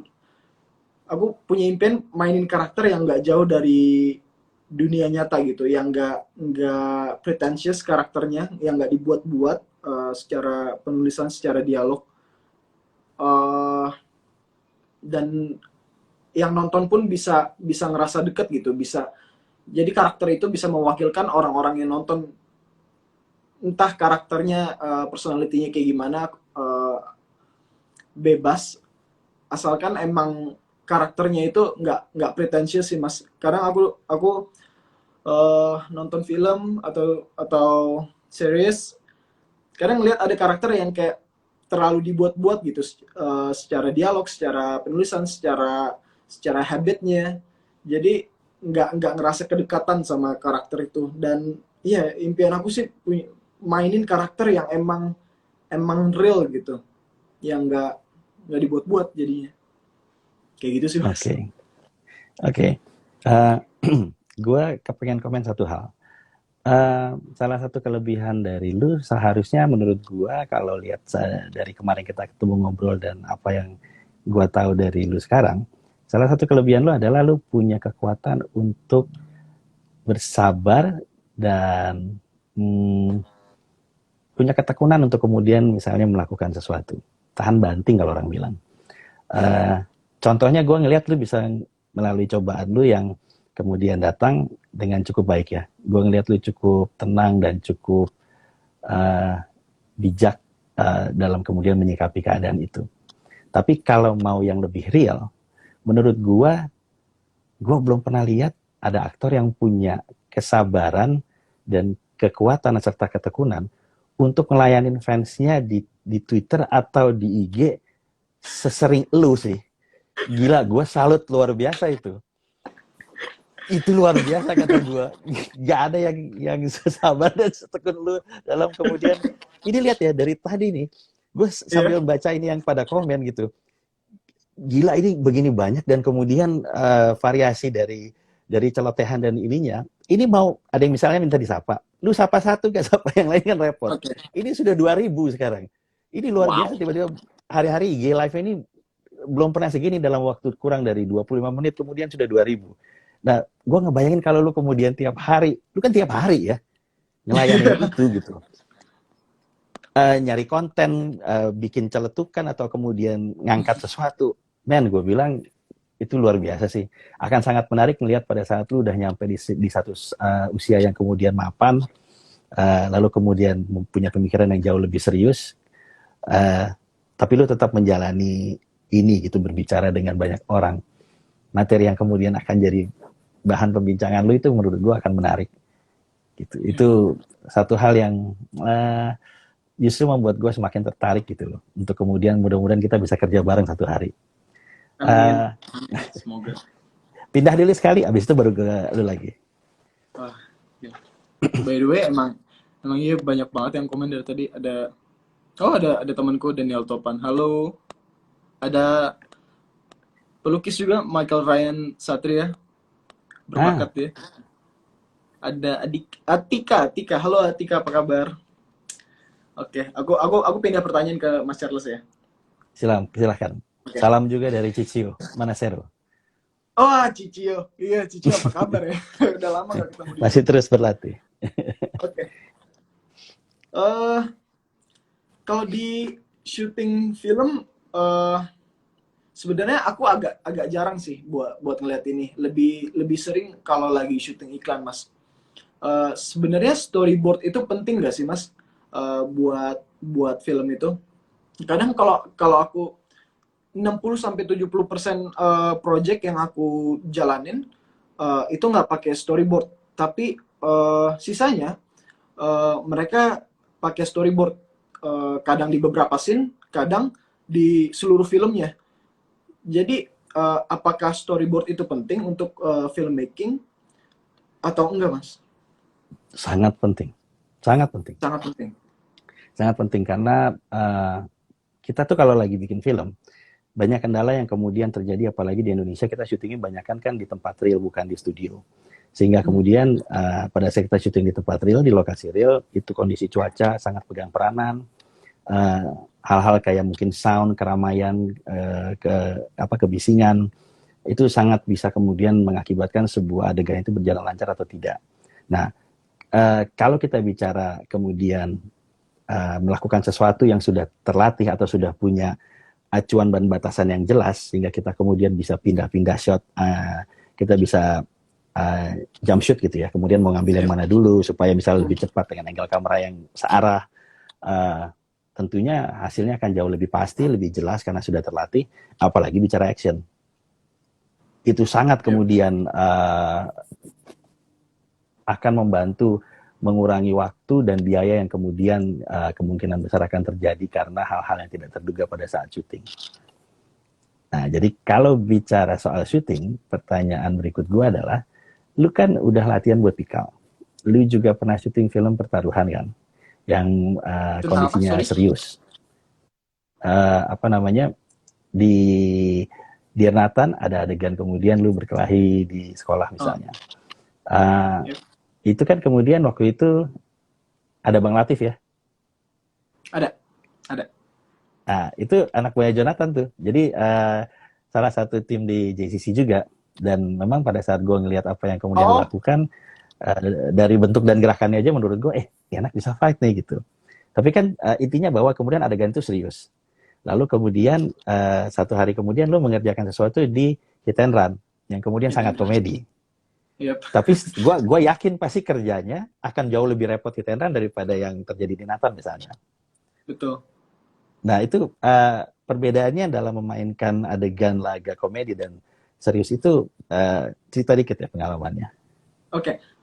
Kalau dari bedanya adegan laga serius sama komedi, Ya. yang aku lakuin di misalnya di beberapa adegan di Dear Nathan atau di film-film lainnya yang ada sedikit adegan berantemnya, sebenarnya bisa ngeluarin ekspresi yang senatural mungkin aja sih. Ekspresi yang emang entah pakai amarah, entah emang harus pasang muka serius. Tapi kalau susahnya di komedi itu Mas, kita harus berantem. Jelas berantem itu adegan yang emang serius kan. Tapi kita ada kewajiban Ya, ya. untuk membuat Lu penonton nggak serius tertawa. kena pukul benjol. Jadi di situ sih kayak kontradiktif gitu loh, apa yang kita lakukan sama yang kita incar, apa tujuannya gitu. Jadi Hasilnya nanti ya. hasilnya nanti iya. Untungnya untuk Wise Team sendiri mereka emang bikin koreo yang cukup, mereka bikin komedinya dari koreonya waktu itu aku sama Chandra Leo. Mereka ngebantu buat komedinya juga, dan dari actingnya sendiri Mas Yayu ngebantuin dari segi coaching buat actingnya. Jadi emang untungnya terbantu sih dengan preparation yang cukup lama waktu itu, 2 bulanan kalau nggak salah. Dan ya puas sih sama hasilnya, dan semoga lebih banyak orang lagi buat bisa nikmatin Hit and Run Ya. di streaming. Iya, Kayak gitu. salut buat Joe juga yang kemudian menurut gue cukup banyak berperan yang gue dengar di dalam project itu. Ya, betul. Tapi with all due respect ke Joe, teman baik gue, dan kemudian buat karakter lain yang kemudian berperan di dalam filmnya, termasuk Kang Yayan ataupun Chandra Leo misalnya. Tapi to be honest ya, menurut gue the best actor in that movie is you. Karena gue belum pernah ngelihat, gue belum pernah ngakak sengakak-ngakaknya ngelihat lu kemudian nangis mewek di depan kafe di kota itu yang set dari gila, kata gue parah sih, lu cukup berubah karakternya. Maka pada saat lu bisa berubah cukup drastis seperti itu ya, dan kemudian punya pendekatan yang berbeda dengan karakter dan persona yang lu bawa di Nathan, yang jadi pertanyaan gue kemudian, dia pada saat aku lagi bawain Pikal kayak apa ya gitu loh. Lihat tuh di pertaruhan gitu loh kemudian. So jangan diseselin, pasti akan ada kesempatan lain dan selalu akan ada langit di atas langit, hingga akan ada kesempatan yang lebih baik di hari depan. Cuman lu sebetulnya adalah aktor yang bagus kalau kata gue. Kemampuan main lu itu banyak orang yang belum tahu kalau menurut gue asli. Waktu kita ketemu gue belum bisa bilang ini karena gue belum lihat Hit and Run ya, tapi asli gue nonton Hit and Run, gue bilang beda banget dia. Keren, asli keren. Terima kasih banyak Mas Charles. Aduh. Sama-sama. Oke. Terus kalau bicara soal kondisi syuting gitu ya, selama ini apa sih dari kondisi syuting yang misalnya lu dapat, kayak waktu lagi bikin pertaruhan tuh kan banyak adegan laga yang memang kemudian terlihat dibikin real di pertaruhan, banyak one shot ya. One shot. Ya, pernahkah kemudian ngalamin kesulitan dalam proses syutingnya atau apa gitu? Kalau buat ngalamin kesulitan sih jarang sih Mas, karena untungnya project-project yang aku jalanin service-nya dan service-nya cukup cukup bagus Mas. Jadi emang bisa aktornya ditempatin di suatu tempat, misalnya karavan kah, atau ada ruangan buat aktor-aktornya fokus untuk scene yang bakal di take nanti. Dan itu ngebantu banget sih. Itu sih yang paling penting Mas, tempat buat fokus kalau buat syuting buat aku ya. Tempat yang dimana aktornya bisa fokus sama pikirannya, bisa bicara atau bercanda-canda mungkin, karena bercanda-canda buat ngurangin ketegangan juga kan. Dan waktu di Hit and Run juga aku sama Bang Jo sama Bang Chandra selalu bercanda di karavan. Mereka nyiapin karavan buat para pemainnya. Di sana kita bercanda-canda, ngurangin ketegangan, buat bangun chemistry lagi, dan akhirnya kelihatan sih di filmnya chemistry-nya cukup kuat menurut aku di Hit and Run, karena kebersamaan yang kita jalin selama syuting, karena kita ditempatin di karavan, emang kita ketemu setiap hari, setiap saat, hampir 24 jam di karavan bareng-bareng. Itu suatu hal yang apa ya, bisa bikin kita fokus ke project ya. Tempat service yang bagus untungnya. Jadi kalau kesulitan sendiri jarang aku nemuin. Nggak ada luka atau apa pada saat waktu lagi syuting adegan laga? Belum pernah? Oh, kalau buat itu ada adegan di Hit and Run di mana bagian private aku ditendang sama Julia Simone. Ya. Iya. Di situ di dua atau 3 take pertama itu nggak pakai padding sih, tapi tahu sendiri kan, Kak Julia Simone itu atlet BJJ yang emang tenaganya besar sekali. Jadi walaupun pakai padding, kayaknya nggak ngaruh deh paddingnya kalau bagian private ditendang sama Kak Julia Simone. Jadi itu sih, itu meringis banget sih setelah adegan itu. Dan akhirnya Mas Ochai sutradaranya, dia kasih aku buat nggak apa-apa, tutupin pakai tangan aja, pegang sekuat tenaga. Jadi ya, jadi tetap nggak ngaruh sih, Julia Simone yang nendang. Itu kena bener ya? Nggak kemudian pakai tipuan ini, misalnya kayak posisi sehingga kemudian kayak kena gitu loh. Apa memang dikenain mau bener? Sebenarnya mau di-cheating ditendangnya ke paha samping, tapi di kamera terlalu kelihatan Mas. Jadi terpaksa harus ke tengah gitu ditendangnya. Gak bisa di-cheating arah tendangannya. Oke, gue bagi triknya. Next time, kalau kemudian misalnya mau bikin adegan kayak begitu, make sure celananya yang lebih gombrong, kalau bisa kain. Oh, oke. Jangan jeans ketat.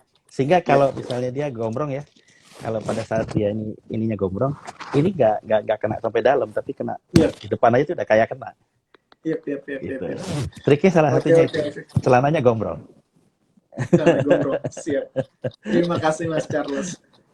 Ya, biasa bikin sinetron dulu sebelum ke film, jadi banyak trik yang kemudian harus kita lakukan karena soal budget. Itu juga kadang-kadang yang memang mungkin jadi banyak concern orang ya.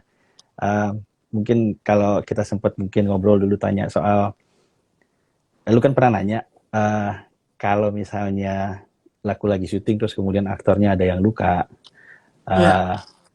kondisi kayak gitu sebetulnya idealnya gimana? Ya, kalau gue sebagai director, idealnya ya kemudian kalau ada yang luka ya berhenti. That's it. Gitu, berhenti. Kalau lukanya nggak parah sih jalan terus, tapi kalau parah ya berhenti. Dan itu kami lakukan di beberapa kali kesempatan, sampai yang terakhir waktu lagi bikin film Juara sama Bisma Karisma dari Smash. Itu rencana dari 3 hari syuting, 1 part fight ending di atas gedung apa itu, CTC. Di hari kedua, dari 4 hari rencana, hari kedua itu Bisma waktu lagi roll belakang tiba-tiba nggak kontrol sehingga kemudian bukannya roll, badannya jatuh lurus kayak jatuh begitu sehingga kepalanya tuh kena semen, Oh, kena oh. semen. Dan ya gedung lantai dia berapa lantai ya? 14 13 lantai gitu kan. Berarti konkritnya kan akan tebal sekali tuh. Yep. Jadi tuh yang kalau jatuh tuh kenanya kenceng tapi nggak bunyi, bunyinya cuman dek gitu. Cuman langsung benjolnya tuh gila segini, gede banget gitu. Nah, ya langsung berhenti, syuting berhenti. Kita sebagian produsernya juga kakak gue si Linda nggak tidur, dan begitu pagi ya rumah sakit buka langsung MRI. Kalau hasil MRI kemudian mengatakan dia tidak boleh bergerak dan tidak boleh syuting, ya sudah gitu loh. Berarti nggak syuting. Kita akan coba lakukan cara apapun untuk switch schedule atau bagaimana caranya. Tapi kan itu idealnya. Dan pada saat kami melakukan itu di Juara, hasilnya dari 4 hari syuting ending itu hanya keambil sekitar 2,5 harian. Kita lepas 1,5 hari dengan geser schedule. Dan kemudian fightnya jadi lebih pendek, dan banyak yang bilang ini fightnya bagus tapi kok pendek banget ya. Nah, masalahnya kondisi itu tidak ada di tangan sutradara pada saat kita kemudian mengatakan hari ini mau break apa enggak. Karena itu kemudian nyangkut ke budget, dan biasanya yang bicara itu adalah produser. So, lu kalau tanya idealnya gimana, berarti harusnya orang yang siap bikin action itu mesti siap dengan berbagai macam kendala yang menyebabkan mereka harus punya biaya serep untuk kemudian mengatasi hal seperti ini. Kita bikin film, lu bikin film biasanya satu produksi film berapa hari? 2 minggu sampai 1 bulan sih Mas, rata-rata. Rata-rata ya? Gua syuting paling lama itu ya 1 bulan lebih dikit, itu paling lama. Merantau, Iko Uwais punya film pertama, syuting sama Gareth Evans. Itu ending scene-nya aja yang di Tanjung Priok 21 hari. Satu scene. 21 hari satu scene. Coba tanya Iko. Coba tanya Iko kemudian kalau ngomong The Raid 2, itu syutingnya kalau gua nggak salah dengar itu 6-7 bulan. Shooting days. Gila. Belum hitung persiapan mereka yang bisa setahun. Maka hasilnya juga luar biasa. Itu yang memang kemudian kalau orang bilang budget nggak bohong ya itulah. Budgetnya memang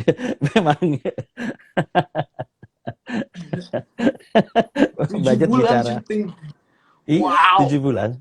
7 bulan. Dan kalau misalnya Hit and Run itu nyiapin karavan buat kalian gitu ya, dan tentunya kondisi itu gue juga tahu karena siapa misalnya. Itu kan sudah sebuah kondisi yang cukup istimewa buat kita nih. Kalau lu bilang film Indonesia kebanyakan itu mungkin nggak terjadi. Nah, di produksinya Gareth di kayak The Raid 1 atau The Raid 2, itu bahkan mereka bukan cuma itu, kayak misalnya dia syuting, kita udah nggak usah ngomong alat ya, itu alat yang mereka pakai, itu harus standby selama mereka syuting. Kalau syutingnya 6-7 bulan, itu alat harus disewa standby, kayak misalnya crane, dolly panther atau apa, itu standby, mau dipakai nggak dipakai. Nah, selebihnya setiap kali dia bikin action, let's say ending itu 21 hari, itu 21 hari mobil ambulans nongkrong, nungguin mereka. Karena memang Gareth kan berasal dari luar negeri, jadi dia pakai cara kerja dari sana. Di luar itu memang begitu. Jadi kalau belakangan orang banyak ngomong film Extraction, tahu yang di Netflix kemarin lagi ramai dibicarain. Kan salah satunya yang orang bilang, wah hebat nih direkturnya, pakai rigging, ditaruh di depan mobil, kemudian mobilnya di drive bener-bener supaya point of view-nya kayak kita ngejar mobil. Itu udah gue lakukan waktu gue bikin sinetron tahun 94-95. Bedanya extraction itu bedanya riggingnya benar, aman, dan kemudian dilakukan dengan misalnya kameramen atau direktur yang pegang kamera itu tenang.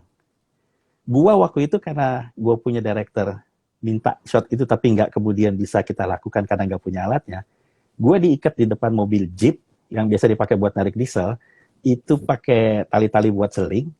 Dan begitu pas waktu lagi ngambil gambarnya, kan kita kalau di sini tempatnya kan semaunya di jalanan ya, gitu. Jadi kita cari jalanan sepi, kemudian itu kejar-kejaran gitu. Yep, Nah, yep. yang bawa mobil kan direkturnya sendiri, berarti memang doi rada-rada beraninya luar biasa deh. Sehingga akhirnya dari megangnya tenang sampai akhirnya lama-lama nggak tenang juga karena gue walaupun nggak bisa jatuh tapi dengan keikat begitu, kegeser kanan kiri, problemnya kaki gue itu nggak bisa gerak. Jadi kalau ada apa-apa, mobilnya itu guling atau apa, gue diem begitu di situ, nggak bisa Asli. bergerak karena kaki, badan semua cuma tangan gue yang bebas.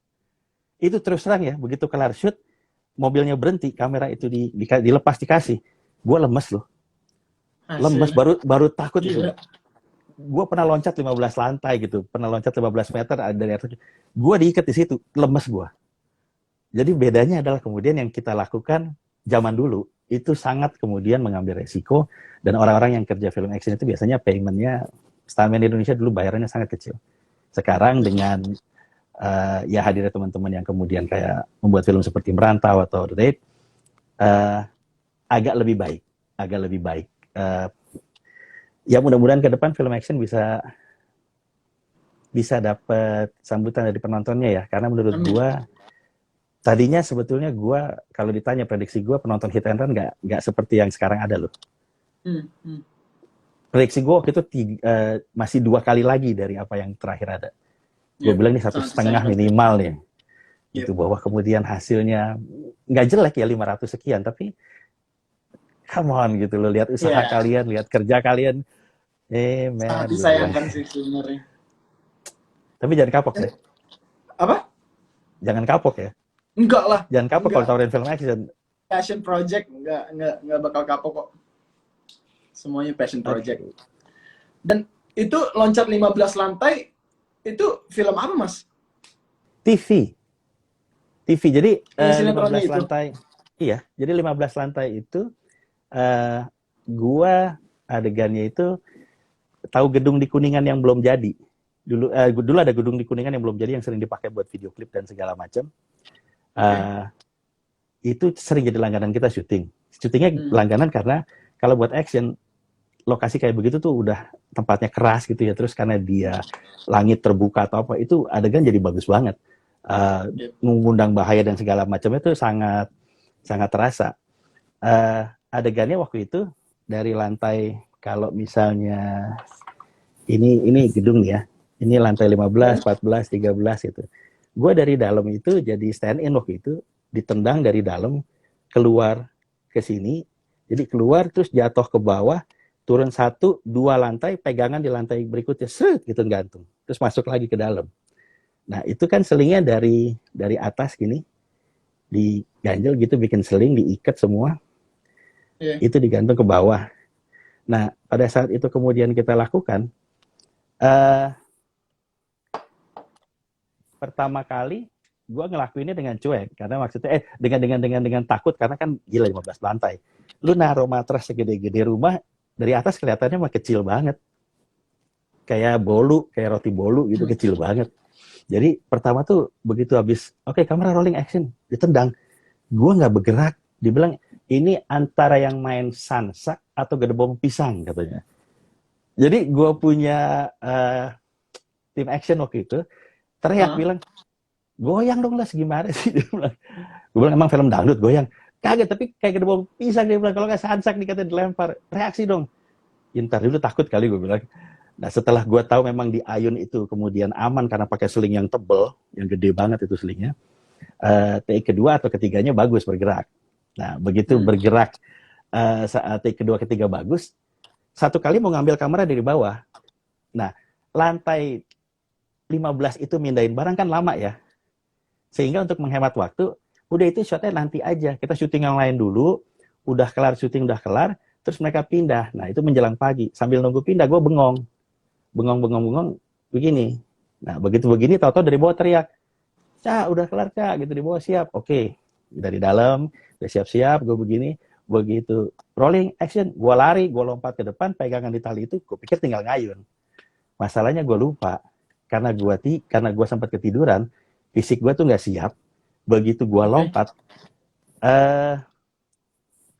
kalau ini tali tambang yang misalnya gue pegang, ini tali tambang misalnya ya, itu dari pegangan gue, begitu gue ngayun, kan malam berembun ya, jadi basah talinya. Gue nggak ngeh lagi tuh. Tangan gue begitu gue ngayun ke depan, geser kira-kira dari tali segini nih. Cuma segini geser. Shit. Kalau begini sih lain, kalau begini lain ya. Iya, Ini cuma iya. begini geser ini. Set, gitu. Tapi terus terang itu geser segitu, itu jantung gue adanya di bawah sana. Jadi begitu udah ngayun keluar, kan mestinya masuk balik loncat. Itu latihan Iya. semua gue lakukan dengan merem mata juga bisa. Itu begitu dia geser segini sedikit, set, itu sampai kelar udah cut, mesti ada yang lari bantuin gue megang karena gue begini nggak berani lepas, begini terus, ini begini, itu langsung takutnya nggak ketulungan. Bedanya itu, dan itu dulu kita lakukan senekat itu cuman karena supaya kita bisa beda. Bisa beda. Budgetnya soalnya nggak beda. So, to be Iya. different, we need to take more risk. Pada saat dulu tuh gitu. Satu hari mudah-mudahan gue bisa bikin film tentang kondisi kerja di Indonesia sih. Karena kita kalau syuting sama orang bule di luar, ini kita langsung nggak boleh syuting. Secara insurance kita udah nggak lolos. Tapi ya, lihat bahwa kemudian Indonesia tetap menjadi salah satu pangsa pasar dari industri film yang justru dikonsider maju di Asia Tenggara atau di Asia. Bahwa kemudian passion dari orang-orangnya untuk terus berkarya dan bikin film itu nggak berhenti dengan kondisi yang ada. Kita tuh punya kelebihan, kalau orang bilang integritas bisa dibilang begitu, tapi kadang-kadang juga bisa bilang yang penting kemudian gaya. Karena perut lapar, tapi yang penting kaya atau tampil, kita berkarya lapar entar dulu deh belakangan, yang penting pokoknya gue bikin film gitu. Bikin film dulu. Iya betul. Betul. Yang pertama kali bawa lu sampai ke film apa aja? Yang pertama kali bawa ke film, Ha-ha. ke industrinya atau nonton film? Ke industrinya. Ke industrinya. Sebenarnya kebetulan aja sih Mas. Dulu waktu aku masih zaman casting, sebenarnya yang aku incer itu project kayak sekedar iklan, sekedar tampil di FTV, sekedar bisa itu aja. Tapi ada satu casting di mana aku dapat tawaran casting, pertama kali dapat tawaran casting film Pertaruhan. Itu beruntung banget sih, tapi aku nggak percaya diri waktu itu, jadi di minggu pertama casting itu aku nggak ambil karena gue casting iklan, casting sinetron aja nggak pernah dapat, apalagi film gitu. Dan untungnya mental aku waktu itu nggak pede. Di minggu selanjutnya mental aku udah berubah, kayak mental nothing tulus, nggak bisa hilang apa-apa. Jadi ya udahlah, lakuin aja. Gua I have nothing tulus. Dan aku datang ke casting itu bareng temen aku dan ngelihat semua yang casting gagah-gagah. Agak sempet ciut sih sebenarnya lihat cowok-cowok gagah casting di situ. Apalagi aku masih SMK kelas 2 waktu itu. Masih SMK kelas 2, jadi masih cute banget gitu. Dan untungnya aku punya kelebihan aku mungkin mental nothing tulusnya itu kali ya. Jadi aku keluarin apa yang aku punya di depan kamera pas casting, dan alhamdulillah Mas Kristo dan Mas Adi, produser dan sutradaranya, suka dengan apa yang aku kasih. Dan di minggu kedepannya aku dikasih kesempatan buat screen test lagi di kantornya mereka, dan alhamdulillah itu sih yang ngebawa aku ke film sampai sekarang saat ini. Jadi benar-benar dengan apa yang terjadi di film sekarang, kan perjuangannya tetap nggak gampang ya. Dari soal kondisi kontrak sebelum lu kemudian pindah ke manajemen baru, kemudian film-film yang lu ambil yang juga butuh perjuangan dalam misalnya mendekatkan diri ke karakter yang cukup berat. Nyokap gimana, Jeff, kalau gue boleh nanya? Nyokap, alhamdulillah nyokap selalu support 100% apapun yang aku lakuin di industri film. Dia nggak pernah yang larang ini itu apa segala macam. Kalau aku misalnya aku harus syuting di luar kota selama lebih lebih dari berminggu-minggu lah. Antara nyokap ikut atau enggak pun nyokap gak masalah gitu. Yang penting aku fokus dengan apa yang aku lakuin uh, dan bisa ngasih hasil yang terbaik sih ke projectnya. Nyokap bener-bener suportif. Nggak pernah khawatir dia ngelihat anaknya kemudian eh ya kalau misalnya kita bicara satu hari kita kolaborasi di sebuah film action. Kalau lu dengar cerita gue tadi, gue nggak akan segila itu sih. Kemudian kondisi syuting masih sekarang jauh lebih baik. Tetapi kira-kira apa ya yang kemudian apa nyokap lu bisa tenang-tenang aja ngeliat lu kemudian ada di sebuah project yang begitu keras gitu. Oke, kalau buat uh, bahaya kondisi syuting sih nyokap nyokap gak pernah komen apa-apa sih. Kalau misal aku ceritain ada kejadian ini kejadian itu di lokasi syuting, bahkan waktu syuting pertaruhan pun nyokap datang di adegan biliar di mana itu adegan fighting, salah satu fighternya loncat dari meja biliar ke tanah, nggak tinggi sebenarnya dari meja biliar ke tanahnya, ke lantainya, dengkulnya geser, Oh, terus eh ngelihat nyokap ngeliat itu kan, nyokap ngeliat itu, aku ngeliat itu, nyokap pun biasa aja, nggak kasih komentar apa apa, nggak yang kayak nggak yang kayak bang nggak usah ya kalau kalau ada ganap kayak gitu nggak usah dilakuin ya, nyokap nggak ada komentar sama sekali kayak gitu. Jadi ya emang udah apa ya, nyokap tuh mentalnya yang kayak dah lakuin aja lah nggak apa-apa. Yang penting aku bisa ngasih hasil yang terbaik gitu. Resiko resiko kayak gitu kan sebenarnya udah biasa di di syuting film kan, jadi emang benar-benar suportif, nggak ada kekhawatiran sih selama ini ya. oke. Kalau gitu pertanyaan berikut menjelang walaupun waktu sudah sangat mepet nih. Cepet aja ya, satu. Sekira-kira saat apa lu siap untuk memerankan karakter antagonis yang memang benar-benar jahat? Udah siap dari tahun kedua aku di film sih mas sebenarnya.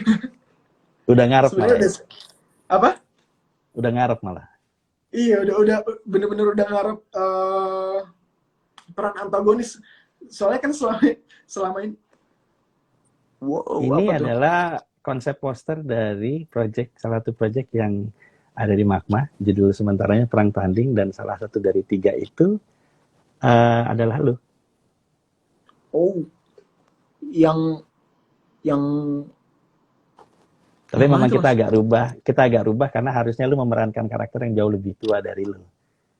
Tapi kalau Oh lu lihat sebetulnya wow, kontur muka dan rambutnya ada yang mirip satu. yang tengah itu ya. Iya. Yang Wow, ini yang di belakang yang paling kiri itu Vino. iya yeah, ini mirip banget mas Vino. Yang kanan siapa mas? Dan harus eh tadinya harusnya ini memang karena sekarang proses proyeknya memang masih kemudian nyari budgetnya belum dapat. Tapi waktu lagi dari pembicaraan awal harusnya itu adalah Chico Jericho. Wow, wow gila, aku merasa terhormat bisa bisa ada, Mudah-mudahan ya. semoga Judulnya Perang amin. Tanding dan bersama dengan proyek itu salam dari Daniel Dokter. Karena ide penggagas awalnya adalah Daniel Dokter. Mas Daniel dokter ya, salam Siap. balik ke Mas Daniel. Oke. Ini waktu Wow, tinggal kurang dari 3 menit. Berarti, oh iya satu lagi. Semoga waktu mengizinkan. Itu di ujung ada ini Widiawati. oh wow, Itu gila, memang dream project kita yang passion masih kita project ya, kejar. passion project. Iya. Robert Roni, yuk bikin yuk. Gue ngejarnya Oh, ke Robert Roni.